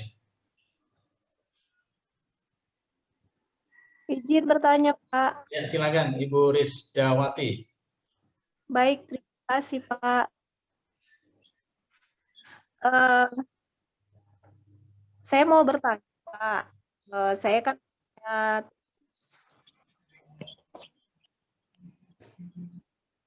Halo. ya. Ya, gimana Bu? Saya tesis, kemudian kalau tesis itu kan ada beberapa parameter. Ada beberapa parameter. Ya. Nah, jadi ada satu parameter itu sudah saya masukkan ke dalam artikel atau jurnal. Jadi, apakah masih bisa saya buat tesis ini ke monograf gitu, Pak? Ya. Sudah, Ibu? Sudah, itu aja yang saya tanya. Oh. Sebenarnya satu penelitian itu bisa dijadikan banyak buku, Ibu. Oh gitu. Tergantung kita mengembangkannya di mananya kayak gitu. Ya, makanya kemarin tesis. Itu dekan saya sendiri, Bu, dekan saya ya. Jadi beliau cuma ngasih tesis bukan tesis, disertasi ya. Dia ngasih disertasi, Mas tolong ini biar jadi 2 buku gitu. Terserah kajiannya mau seperti apa gitu. Nah, dia butuhnya itu biar jadi semacam buku referensi gitu. Akhirnya kan saya bikin bab 2 itu satu buku karena kebetulan bab 2-nya itu sangat banyak sekali. Itu ada sekitar ya standar lah untuk satu buku itu ada sekitar 160 sampai 180 halaman. Itu bisa satu buku. Nah, kemudian yang buku keduanya ini buku yang agak-agak penelitian daripada disertasi itu gitu. Jadi buku yang pertama itu kumpulan teori di bab 2 itu, terus kemudian buku yang kedua itu mengkaji tentang hasil penelitian daripada disertasi itu gitu. Gitu, Bu ya. Jadi yang Bapak contohkan itu tadi berarti dua-duanya itu bukunya monograf gitu. Bisa dikatakan monograf. Cuma kalau yang buku pertamanya berarti bukan buku penelitian, Ibu, karena itu berangkat dari beberapa kajian teori saja gitu. Oh gitu. Berarti masih bisa ya Pak ya? Bisa, masih bisa. Tergantung kita nanti menulisnya itu dari kacamata mana dulu, jadi dari sudut pandang mana dulu kayak gitu. Baik Pak, terima kasih. Izin bertanya Pak. Ya silakan Bu Doktor. Terima kasih Alhamdulillah Pak, saya penelitian nya terus di luarannya Pak untuk menerbitkan buku. Akan tetapi apakah untuk hasil penelitian ini bisa seperti kayak disertasi tadi Pak? Data mentahnya ada yang dikirimkan ke Bapak? Ya, bisa Bu. Jadi silakan kalau ada penelitian dikirimkan aja naskah mentahnya, nanti kita yang bantu edit sama layout. Cuma nanti kita juga lihat ya untuk misalnya Bapak Ibu minta di convert ke buku semi populer atau di buku referensi, kita juga lihat tadi ketebalannya. Kalau memang terlalu tipis ya kita cantumkan semuanya gitu. Tapi kalau terlalu banyak ya mungkin ada beberapa yang kita hilangkan di bagian metodologi seperti itu. Jadi biar tidak kelihatan penelitian sekali gitu. Ya, makasih Pak. Oke, Bu. Izin bertanya Pak. Izin bertanya Pak. Ya, silakan Pak Miftahul Munir. Nah, ini mewakili dari Bapak-bapak ya, dari tadi Ibu terus Pak. Oh iya. Terima kasih. Mau tanya Pak, saya dari STIT PGRI Pasuruan. Iya. Kami memang belum pernah Pak menerbitkan buku. Ini juga kemarin itu sangat tertarik dengan adanya webinar terkait dengan penulisan buku.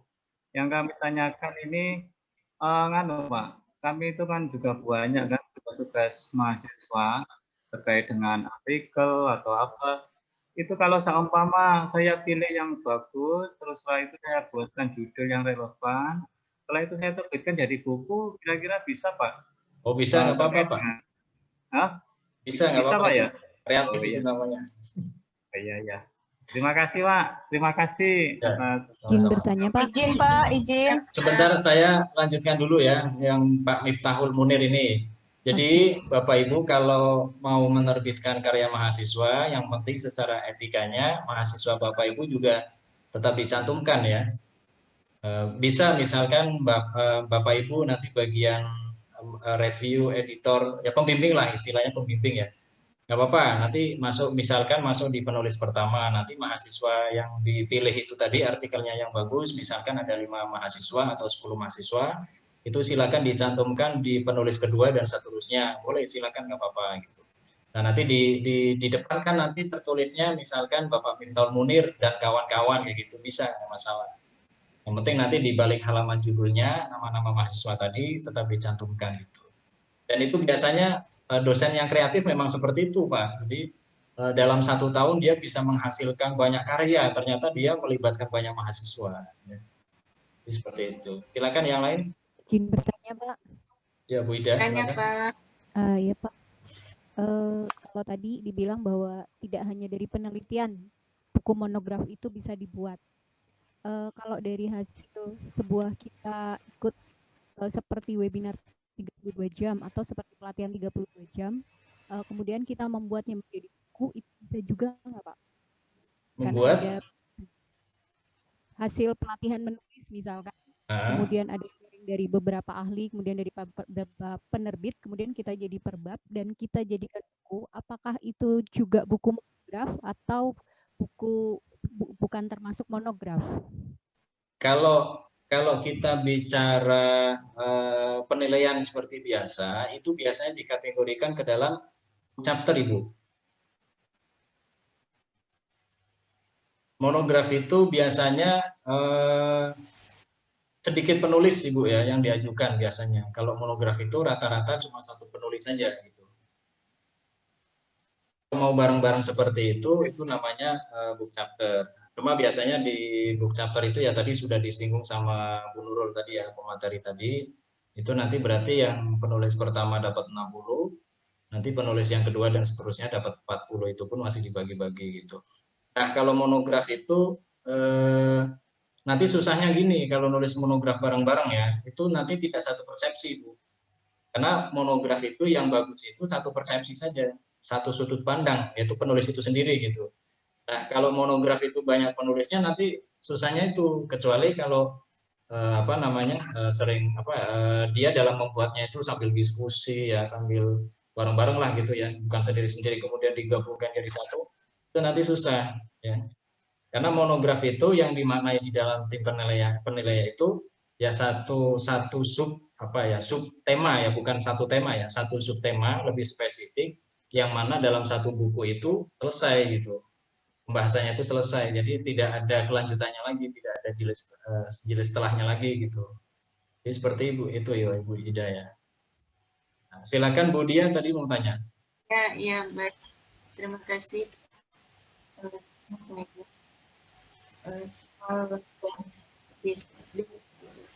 Bu Dia suaranya putus-putus. Pak, ya bagus Pak. Baik, yang mau ditanyakan adalah jika skripsi atau disertasi itu sudah direpositori kampus, apakah masih bisa diterima Pak jadi buku? Bisa, asalkan jangan sama persis dengan tesis atau disertasinya gitu. Jadi di-convert dulu gitu. Oh, baik. Ya. Ya. Karena nanti kalau sama persis ya sebenarnya nggak ada masalah, cuma kan ya bagusnya aja lah. Jadi biar tidak sama persis. Kalau di convert ya ke dalam semi populer itu nanti biasanya sedikit diubah judulnya Bu. Yang diambil itu variabel-variabelnya saja gitu. Jadi tidak terlalu panjang nanti judulnya. Baik Pak, terima kasih banyak Pak. Oke, yang lain silakan. Mungkin Pak bertanya. Ya, silakan. Ini Pak, saya mau bertanya mengenai yang jurnal tadi Pak. Jurnal sudah diterbitkan, kemudian maksudnya saya mau membuatkannya dalam buku. Kalau untuk dinilai oleh tim PAK, itu untuk buku tadi judulnya harus diganti ya Pak? Biasanya ini Bu, kalau jurnal diterbitkan berarti kan nggak mungkin satu jurnal saja kan? Bukan Pak, maksudnya kan jurnal yang diterbitkan itu kan dari hasil penelitian Pak. Kemudian saya berencana mau membuatnya ke dalam buku gitu. Jadi supaya dia dinilai oleh PAK untuk angkatan, apakah di buku tadi harus diganti judulnya gitu Pak? Tapi kalau jurnal itu kan paling berapa halaman Bu? Karena jurnal itu dari laporan penelitian, Pak. Oh iya iya, Iya. berarti nanti Ibu bisa Bu. Jadi nanti luaran penelitian itu maksudnya nanti luaran penelitian ya. Iya, luaran penelitiannya jurnal. Luaran penelitian itu bisa berbentuk dua ya. Yang satu bisa berbentuk jurnal, ISSN ya kalau jurnal. Nanti yang satunya lagi berbentuk buku, itu bisa Ibu. Jadi itu untuk yang bukunya Pak, apa judulnya diganti Pak?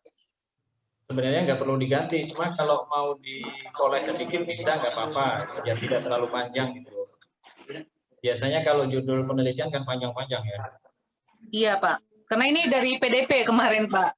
Iya, makanya itu nanti yang dikirim ke penerbit yang naskah penelitiannya itu nanti. Nanti yang membuat judulnya berarti penerbit gitu ya Pak, yang mengolahnya. Bisa nanti dikonsultasikan ke penerbit. Oke, baik Pak, terima kasih. Ya. Silakan yang lain. Halo. Pak Ainul Yakin, silakan. Iya, Assalamualaikum Bapak. Assalamualaikum warahmatullahi wabarakatuh. Iya, ini dengan Ainul Yakin dari kampus dia, Perenduan, Sumeneb, Madura.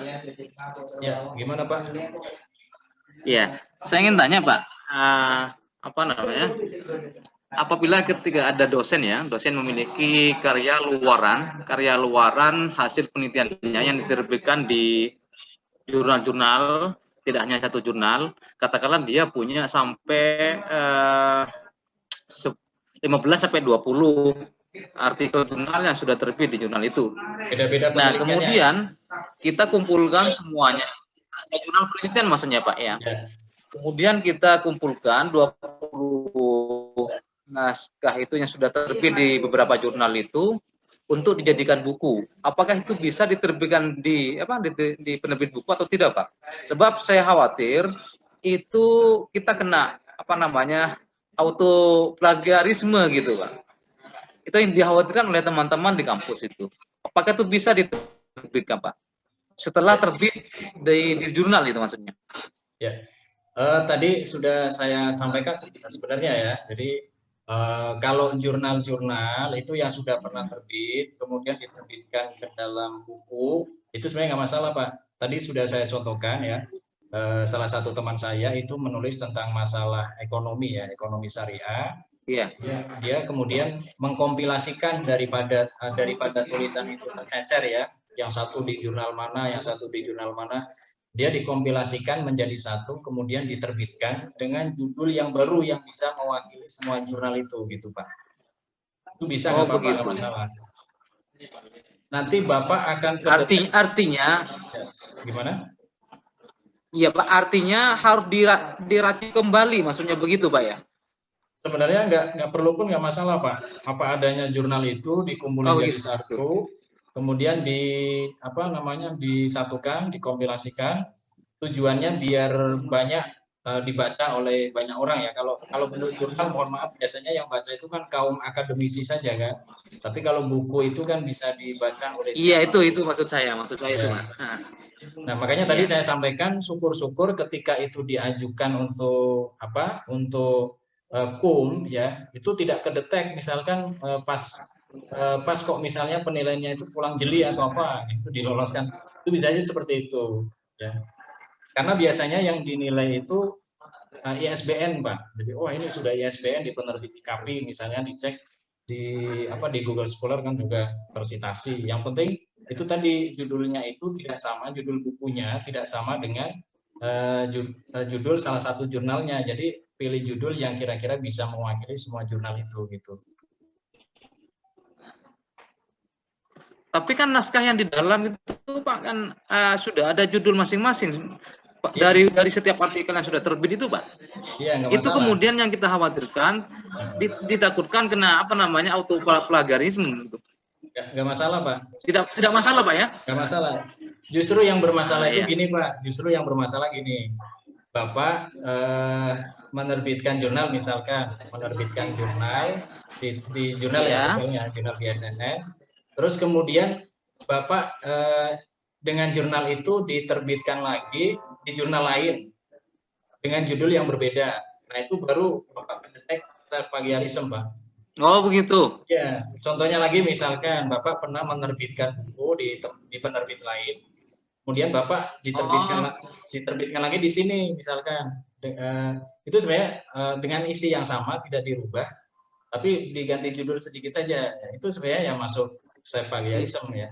Cuma lagi-lagi kita tergantung orientasinya Pak. Kalau memang tujuannya itu biar lebih banyak yang baca, ya nggak masalah kan. Kecuali kalau memang niatnya itu untuk pengajuan pangkat ataupun yang lainnya ya, yang semacam itu, khawatir tertolak dan lain sebagainya, itu mungkin dihindari hal-hal yang seperti itu. Gitu. Iya, oke.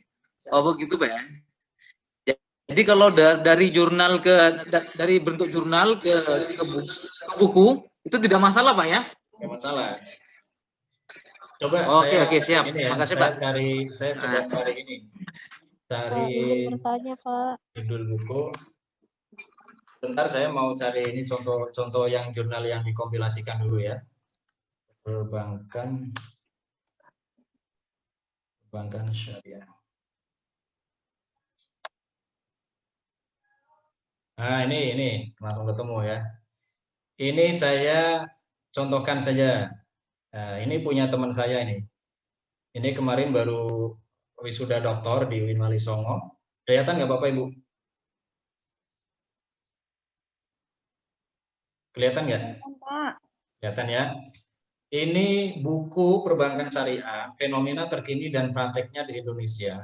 Ini kumpulan dari jurnal-jurnal beliau yang tercecer di beberapa jurnal, kemudian disatukan menjadi satu, ya, dikumpulkan menjadi satu. Nah,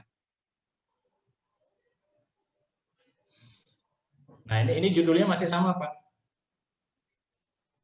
Judulnya masih sama. Jadi gitu ya Bapak ya. Nah, silakan yang mau bertanya silakan. Boleh saya bertanya Pak? Ya, monggo Pak Edi. Pak Edi ya. Ya, silakan Pak Edi. Ya, ada 2 pertanyaan Pak. Jadi yang pertama itu kalau kita ngamati beberapa kelemahan dari penelitian baik di S1, S2, atau S3 itu adalah penguasaan analisis datanya. Ya, jadi betul. saya pengen menulis buku per topik gitu. Mulai dari misalnya populasi sampel variabel, satu judul. Karena di situ juga banyak kelemahan kan untuk menuliskan itu. Lalu pengen menuliskan lagi tahap berikutnya, di penyajian data, eksplorasi data dan seterusnya. Itu jadi banyak buku yang akan saya kirimkan ke Bapak tuh. Nah, itu termasuk buku apa Pak? Apakah itu tuh book chapter atau bisa dianggap sebagai monograf? Karena itu. Itu bisa masuk buku referensi Pak. Buku referensi jadi Pak ya. Iya. Kalau gitu ya. Satu. Yang kedua, kita kan lulus tahun 2007 nih. Nah, terus sudah lama ya kalau gitu. Bisa nggak kalau diangkat itu menjadi monograf? Sekarang diterbitkan di dalam buku gitu, hasil tesis disertasi ini gitu. Ya, bisa Pak. Kalau untuk monograf, kadang gini Bapak. Pak Edi dari mana Pak? Dari Fakultas Kedokteran Unsri. Oh, Unsri. Jadi gini Pak, kalau untuk penelitian itu kan ada penelitian yang dia itu sifatnya itu temporal ya. Penelitian yang misalnya gini, kita mengangkat disertasi kok tentang masalah pandemi COVID-19 misalkan. Itu kan temporal sekali gitu. Jadi, iya. Ini kalau contohnya alokasi dana DAU Pak, misalnya itu. Model alokasi dana umum. Oh, kalau itu berarti kan bisa dipakai kapan saja Pak. Jadi nggak ada. Bisa ya, masih relevan. Masih relevan Bapak. Dan itu nanti misalkan gini, tadi sudah saya sampaikan di awal. Kadang gini, ada penelitian yang memang sengaja mencari penelitian di tahun sekian gitu Pak. Saya kira data-datanya itu juga ada yang memang secara berkebutuhan dia harus memperbaharui data itu. Tapi ada juga kira-kira penelitian saya itu dengan data-data tahun sekian itu masih banyak dicari apa enggak gitu. Saya kira dari keilmuan Bapak itu bisa menilai itu dari segi itu gitu. Jadi kira-kira penelitian di sini itu masih banyak yang cari apa enggak gitu. Cuma soalnya gini Pak, kalau semuanya data diperbarui nanti orang-orang sekarang mencari data yang dulu itu nanti susah gitu. Ya. Jadi nggak masalah gitu. Siap. Jadi itu naskah yang mau saya kirim nanti, Pak. Oke, Pak. Ya, Makasih. silakan. Silakan yang lain. Izin bertanya, Pak. Ya, silakan Pak Samsul. Dari mana, Pak? Saya dari Universitas Teknik Sains di Babau, Sulawesi Tenggara. Ya, silakan Bapak.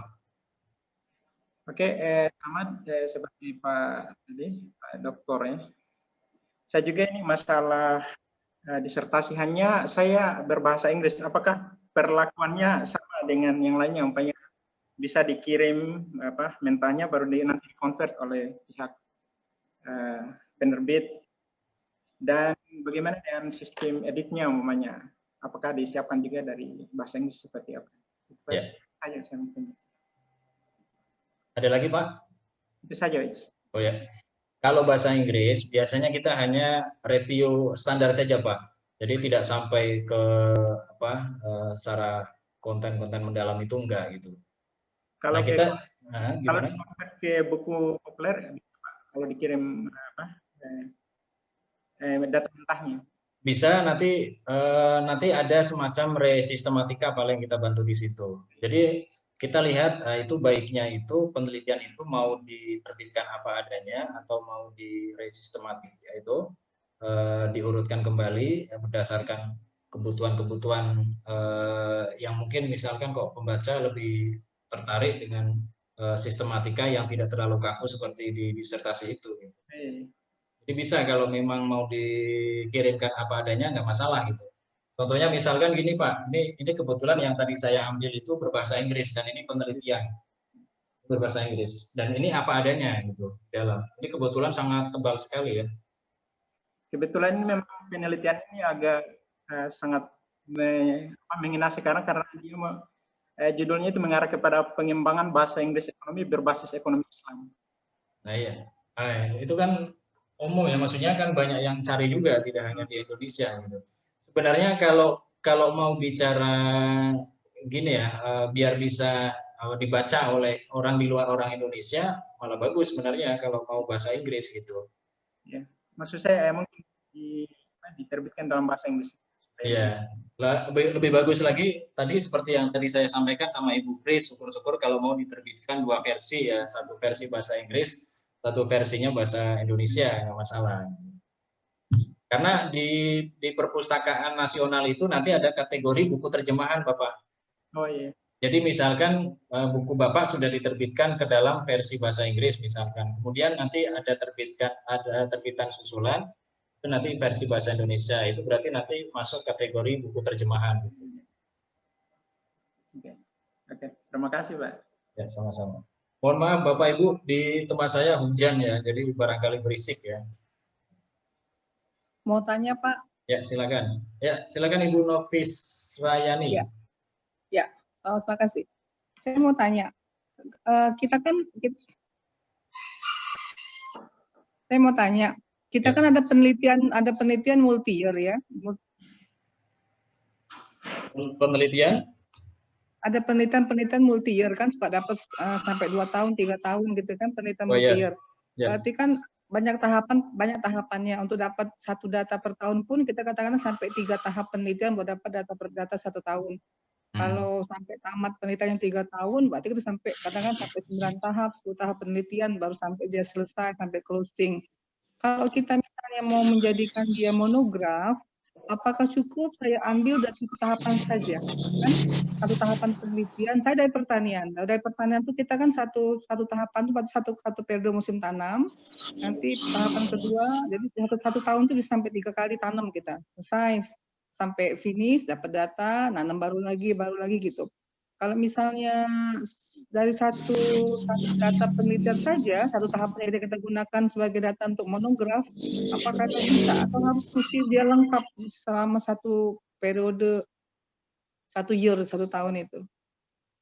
Jadi gini Bu, kalau memang dari 1 tahap itu pembaca itu tidak menimbulkan pertanyaan lagi, gitu Bu ya, itu bisa Bu. Cuma kalau gini, kalau misalkan pembaca itu kok ketika membaca terus dia merasa ini kayaknya harus ada kelanjutannya lagi gitu. Paham nggak, Bu? Nah, berarti itu nggak masuk, Bu. Karena monograf itu sudah ketika orang membaca, ya sudah satu permasalahan itu udah selesai gitu. Tuntas ya, tuntas ya. Tuntas, ya tuntas, pembahasan tuntas. Baik, baik. Karena kadang ada juga, Bu, penelitian bertahap, tapi beda sub gitu ya, Bu ya. Beda ini, beda apa namanya istilahnya ya. Tapi masih berhubungan gitu, Bu. Beda sub tapi masih berhubungan gitu. Tapi ketika dibaca satu sub itu dianggap selesai kayak gitu. Ada yang seperti itu, berarti itu bisa dijadikan sebagai buku monograf gitu. Cuma kalau ketika satu sub itu dibahas kemudian orang pembaca itu merasa ini mestinya harus ada lagi nih setelah ini kayak gitu. Itu berarti tidak bisa dimonografkan ya, ditulis ke dalam buku monograf itu gitu. Kemudian kalau dari arahan Ibu Nurul tadi, kan satu monograf itu kan ada sampai 4 bab ya, sampai dengan penutup ada 4 bab ya kalau nggak salah tadi ya. Kemudian data-data ini dimasukkannya di bab yang mananya sebenarnya? Seperti penelitian pada umumnya, Ibu. Di sebelum analisis kan kalau yang itu kalau terdiri dari 4 bab itu berarti kan itu kan minimalis ya, Bu ya. Yang pertama ada pendahuluan, kemudian ada kajian pustaka, kemudian nanti yang kalau 4 bab itu sebenarnya terlalu sedikit sekali ya. Kalau data-data mau dimasukkan itu nanti masuk sebelum analisis, Ibu. Sebelum analisis pembahasan, baru kemudian yang terakhir penutup gitu. Nah, kalau mau pakai 4 bab, otomatis data itu nggak bisa masuk itu. Data nggak bisa masuk karena kalau 4 bab biasanya kan yang dipakai hanya pendahuluan, kajian pustaka, pembahasan, habis itu penutup udah selesai itu. Artinya datanya kan banyak ya, datanya banyak. Ini data itu bisa dipecah dalam beberapa bab sebenarnya, jadi sehingga dia babnya lebih banyak dalam satu buku itu, begitu maksudnya ya? Bisa, nggak apa-apa kalau memang itu beda. Misalkan satu variabel butuh pembahasan data yang banyak gitu ya. Jadi satu variabel itu mengandung banyak data, itu nanti bisa dipisah. Cuma gini, Bu, bagusnya kalau data itu dijadikan satu gitu. Mungkin yang bisa dipecah itu biasanya di bagian kajian pustaka itu, Bu, di kajian pustaka. Kalau di data-data dijadikan satu saja meskipun banyak nggak masalah. Nanti tampilan datanya dalam monograf, kalau dalam hasil penelitian kan data kita kan dalam bentuk tabel atau gambar atau grafik gitu ya. Kalau misal dikonversi ke monograf, dalam bentuk apa datanya nanti? Sebenarnya kalau ini Ibu kuantitatif atau kualitatif? Kuanti. Kalau kuanti itu saya kira nggak perlu masuk juga nggak apa-apa, Bu. Jadi nanti langsung ke pembahasan aja gitu, ke analisisnya itu. Oh gitu. Iya, jadi yang data-data berupa angka-angka atau apa dihilangin aja nggak apa-apa, tidak dicantumkan. Karena kan itu masuknya ke ini ya proses penelitiannya ya, masuk metodologi, masuk metodologi. Itu nanti langsung lari ke kajian pembahasan nggak masalah.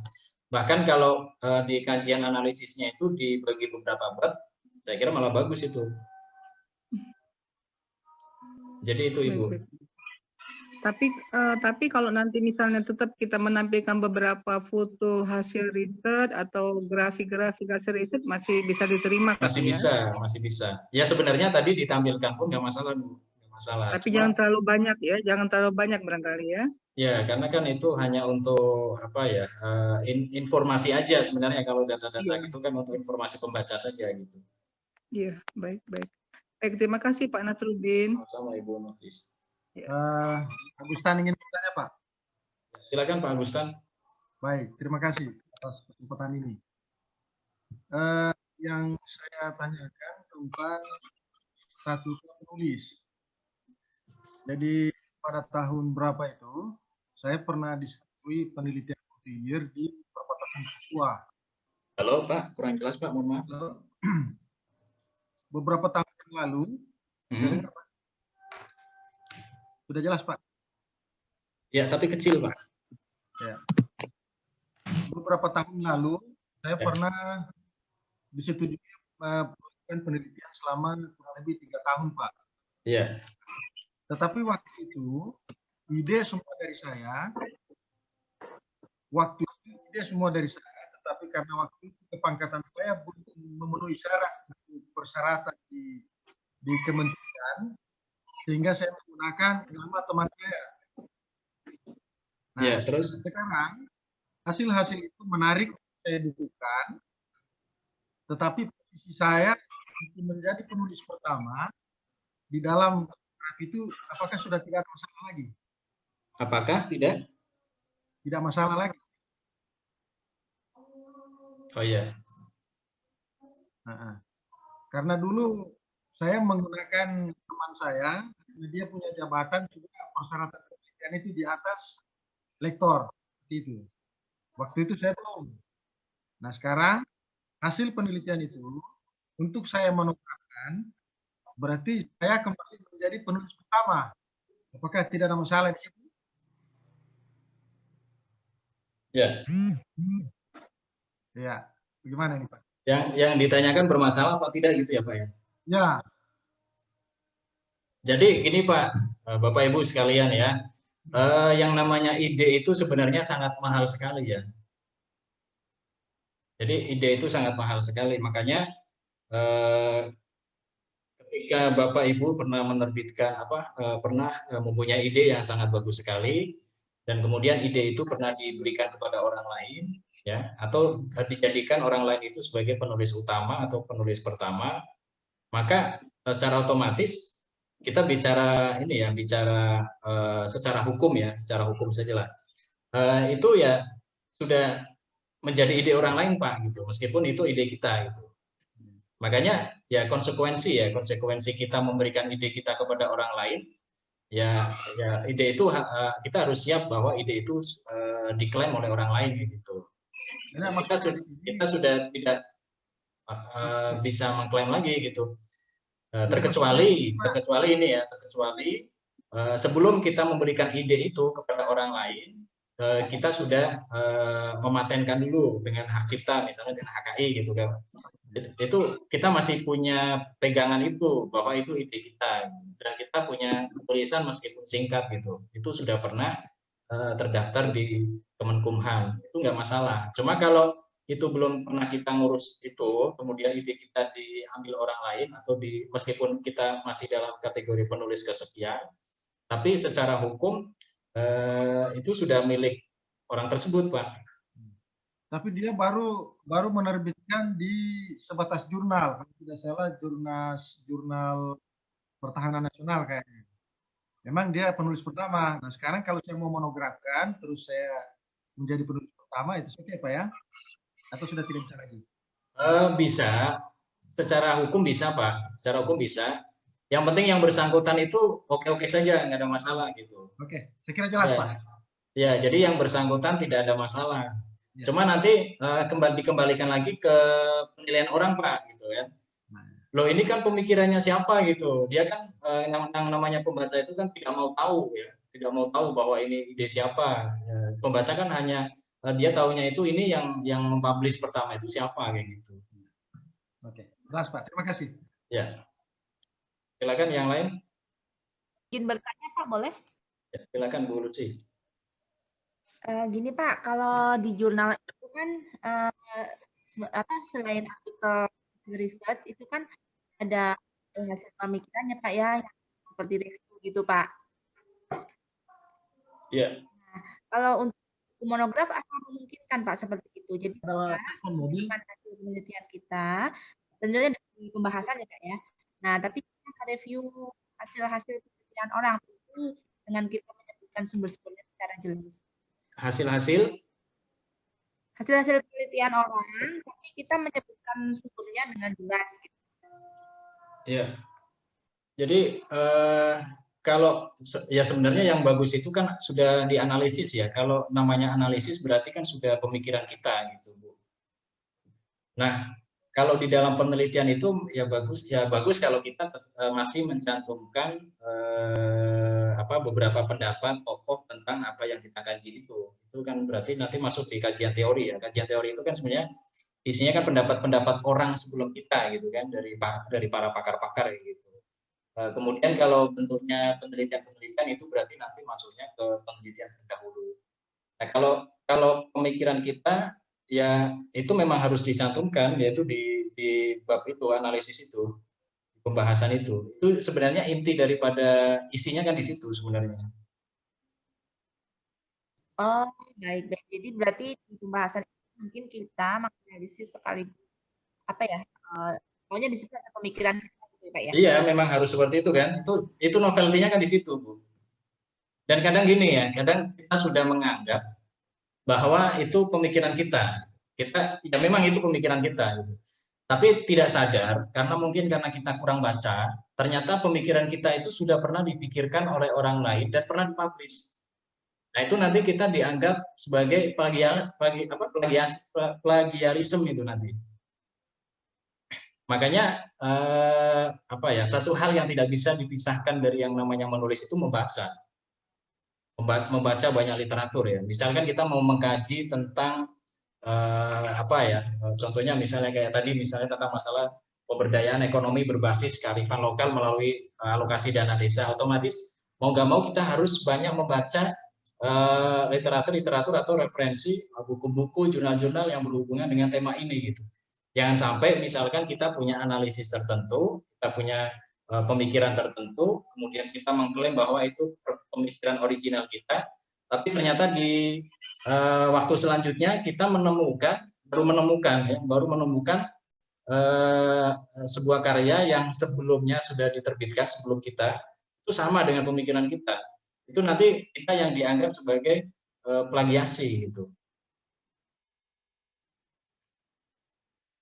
Itu Ibu Lucy. Ya, baik. Terima kasih, Pak. Jelas nggak, Bu Lucy? Makanya itu ya. Jadi, jelas, Pak. Terima kasih. Jadi memang kalau kita mau menjadi penulis yang serius, ya kita harus banyak membaca. Itu sudah hukum mutlak itu.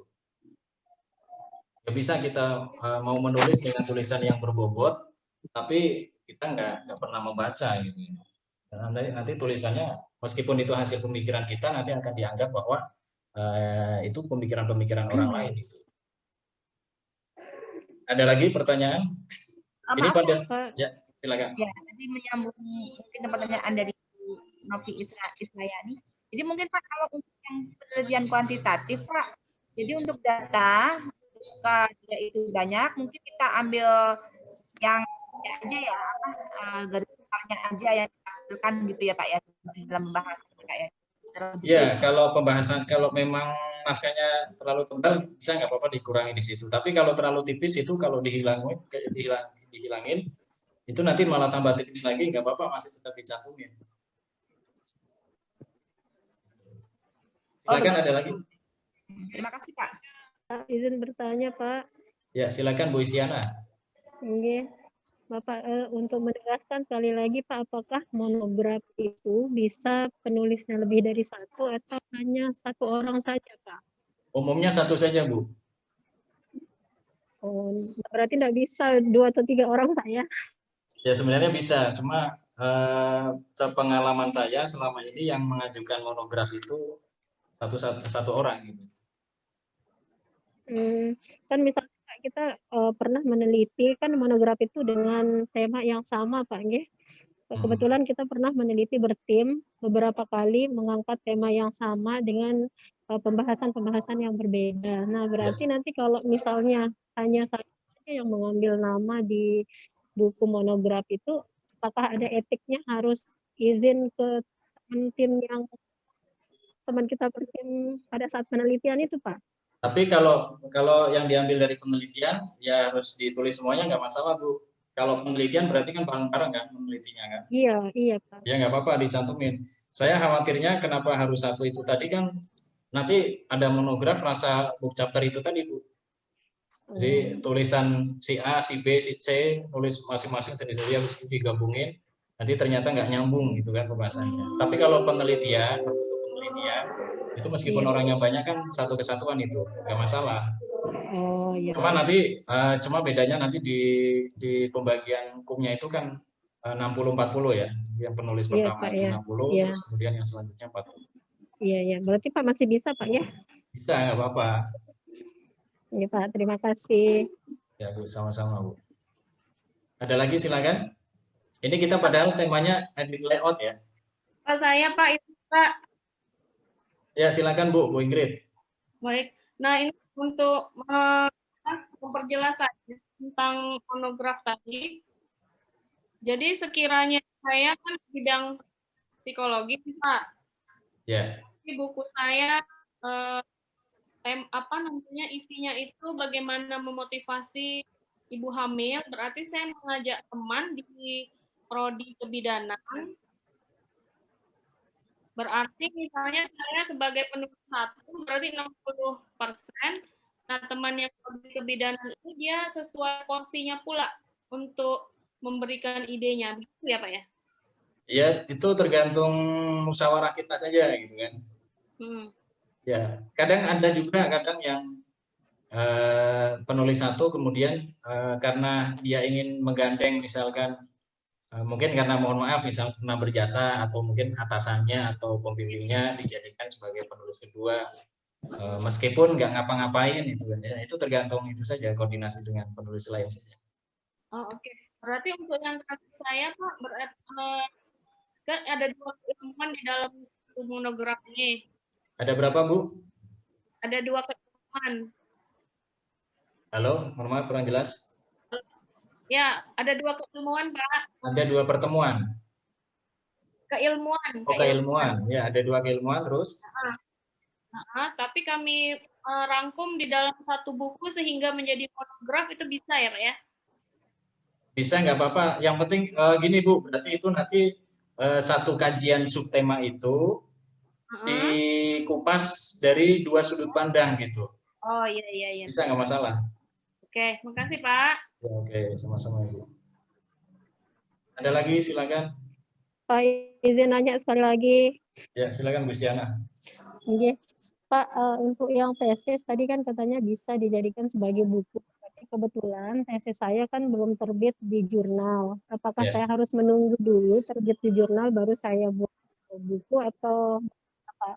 Biar tidak plagiat apa? Tergantung Ibu mau ada niat diterbitkan di jurnal nggak? Iya, maksudnya sedang Pak, sedang proses. Oh, ini jadi masih proses. Maksudnya apa saya harus selesaikan dulu terbit di jurnal dulu baru saya melangkah untuk ke buku atau bagaimana Pak? Bisa diterbitkan di jurnal dulu, tapi nanti Ibu harus punya rencana konsep yang nantinya mau diterbitkan menjadi buku itu. Jadi biar nggak sama persis. Oh gitu Pak, ya. Iya. Iya Pak, terima kasih Pak.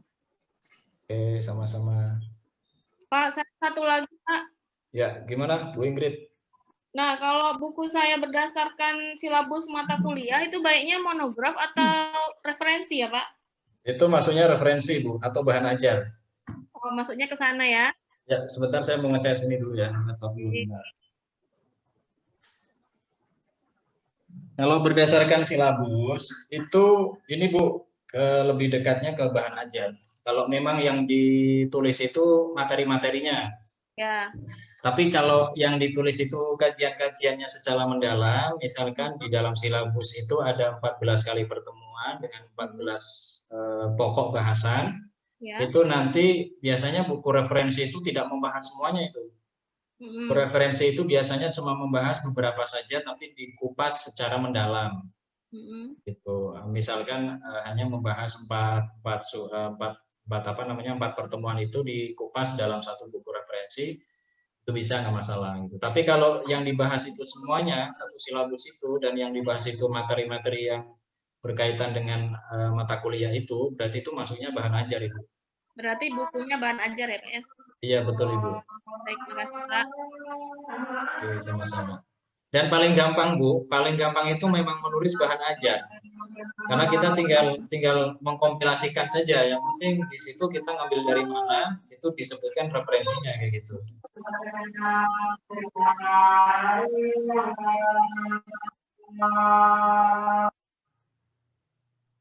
Ya, silakan. Ada pertanyaan lagi?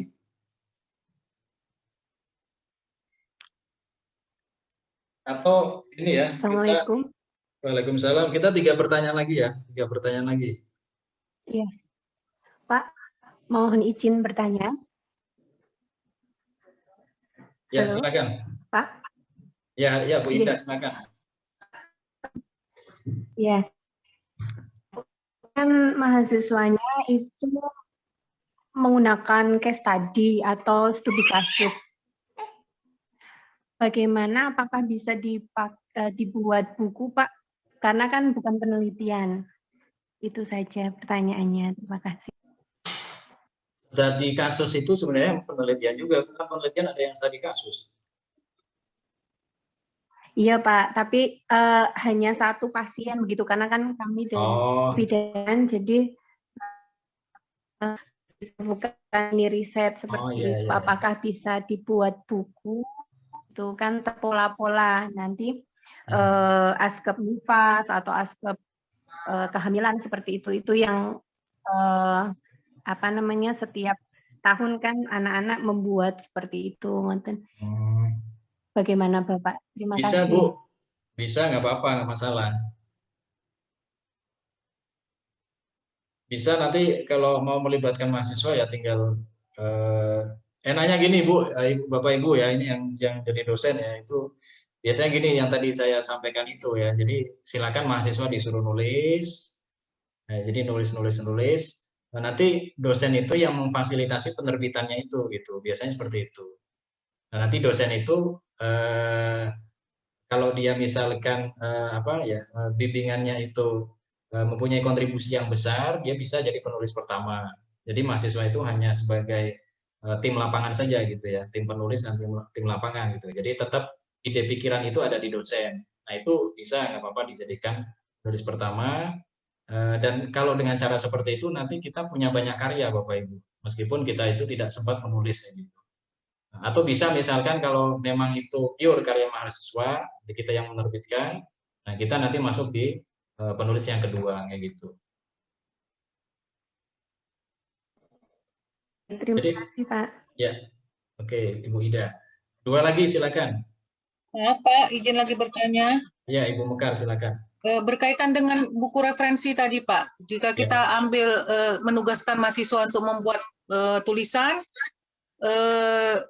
kita nggak bisa pungkiri karena era internet ini pasti mau nggak mau mereka ujung-ujungnya nanti ngambil dari internet gitu Pak. Jadi bagaimana menyiasatinya gitu Pak? Apakah pakai plagiarisme lagi di parafrase lagi atau gimana ya Pak?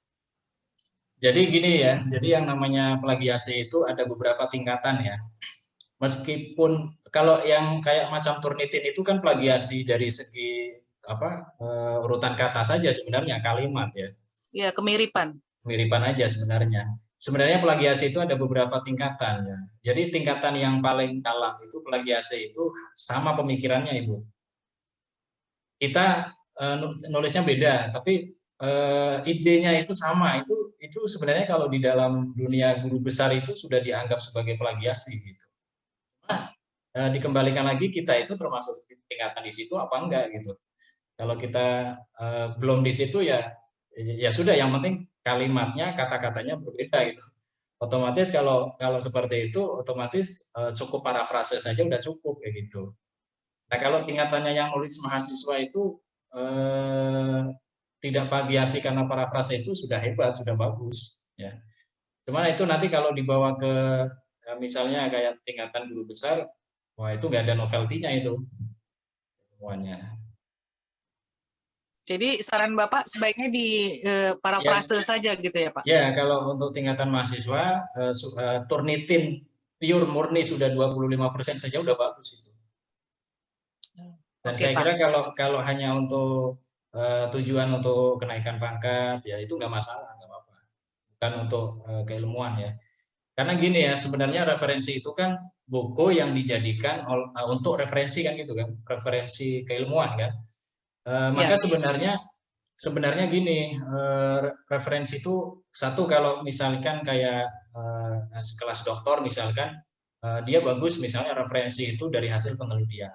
Tapi kalau sudah di guru besar ya, meskipun pemikirannya dia belum diteliti ya, dia punya konsep apa, ide apa, itu sudah masuk referensi. Baru nanti kemudian ide-idenya dikaji sama orang lain. Bisa jadi dalam bentuk tulisan skripsi, tesis maupun disertasi kayak gitu. Jadi gitu Ibu ya, Ibu Mekar ya. Oke Pak, baik Pak. Makanya Satu lagi. Ya, gimana Ibu? Satu lagi Pak, berkaitan dengan yang jurnal yang sudah terbit kemudian akan dibukukan, berarti itu temanya harus yang sama kan Pak? Ya otomatis kan satu tema kan, nggak mungkin beda tema. Bisa misalkan tema besarnya sama, tapi dia dibagi-bagi lagi, itu berarti boleh ya Pak ya? Bisa, nggak apa-apa, itu berarti kan dikembangkan lagi. Oke, iya Pak, terima kasih banyak. Yang penting kalau jurnal itu kuncinya jangan diterbitkan di jurnal lain gitu, ya. Jadi double ya, publish gitu ya Pak? Iya, double publish, meskipun dengan judul yang berbeda itu nanti kedetek gitu. Iya, etikanya juga nggak bagus. Oke Pak. Iya. Makasih Pak. Tanya lagi Pak. Ya, ini satu lagi ya Bu Dewi, silakan. Oh iya ya, saya barusan dengar yang masalah jurnal itu, kalau misalnya disertasi yang sudah ada beberapa bagiannya itu terbit di jurnal, sudah nggak bisa ditulis sebagai buku lagi ya Pak ya? Tadi kalau nggak salah dengarnya gitu dari pemaparan sesi pertama. Gimana Bu? Kalau bagian dari disertasi ada yang sudah terbit di jurnal, itu nggak bisa dibikin buku lagi. Bisa, nggak apa-apa Bu. Tadi soalnya pada sesi pertama kan gitu, yang penting belum terbit di jurnal. Ya, kalau yang penting kita menulisnya dari sudut pandang apanya dulu gitu. Jadi harus di-convert Bu. Berarti masih bisa ya? Masih memungkinkan, karena gini Bu, satu penelitian itu bisa melahirkan banyak karya. Jadi tidak berhenti stagnan di situ keilmuan gitu. Jadi kita bisa mengembangkan keilmuan kita sebelumnya gitu. Satu kajian penelitian nanti kita kembangkan menjadi kajian penelitian yang lain gitu. Ya tadi misalnya penelitian tentang apa, biasanya kan gini ya, kalau di disertasi itu kan kita ada semacam di penutup itu kan ada rekomendasi atau apalah ya. Rekomendasi ini nanti akan lebih bagus lagi jika ada yang meneliti tentang ini kelanjutannya. Nanti bisa itu nanti dikembangkan lagi menjadi buku. Paham ya Ibu Dewi, paham nggak? Ya. Intinya tadi itu, kalau jurnal itu masih bisa diterbitkan menjadi buku. Yang penting kalau memang kita arahannya mau untuk kenaikan pangkat, ya kita harus menuliskannya dengan sudut pandang yang lain gitu. Tapi kalau orientasi kita ini biar banyak dibaca oleh orang lain, semakin banyak lagi manfaatnya, ya nggak masalah. Jadi seperti itu. Bahkan tadi ya, yang tadi saya contohkan itu, jurnal yang pernah terbit di berbagai jurnal itu dikompilasikan menjadi satu buku. Ya, tadi sudah saya contohkan ya, yang perbankan syariah itu tadi. Udah cukup ya? Atau ada lagi yang masih mengganjal? Cukup ya? Mohon izin Pak, tanya. Ya, satu lagi Wes. Oke, terkait dengan tadi kan buku terindeks Google Scholar ya? Dengan dimasukkan ke Google Book. Ya. Ini ada pengalaman Pak dari penerbit lain itu agar bisa terindeks ke Google Scholar itu katanya harus dimasukkan ke repositori kampus gitu Pak. Itu apakah betul Pak seperti itu? Oh, enggak Pak, kalau di saya nggak harus Pak. Kalau di kami, kalau udah masuk di Google Book sama di Google Play itu, nanti kalau banyaknya sitasi otomatis masuk sendiri ke ini, ke Google Scholar. Tapi apakah kalau masuk repositori itu juga bisa terindeks Google Scholar, Pak? Bisa. Oh, bisa. Kalau di kampus bisa. Cuma kalau menurut saya ya salah satu aja, Pak. Cuma yang tadi saya contohkan ya, ini buku ini ya. Ini buku ini pemberdayaan ekonomi berbasis kearifan lokal melalui alokasi dana desa. Ini masuk ke banyak link ya.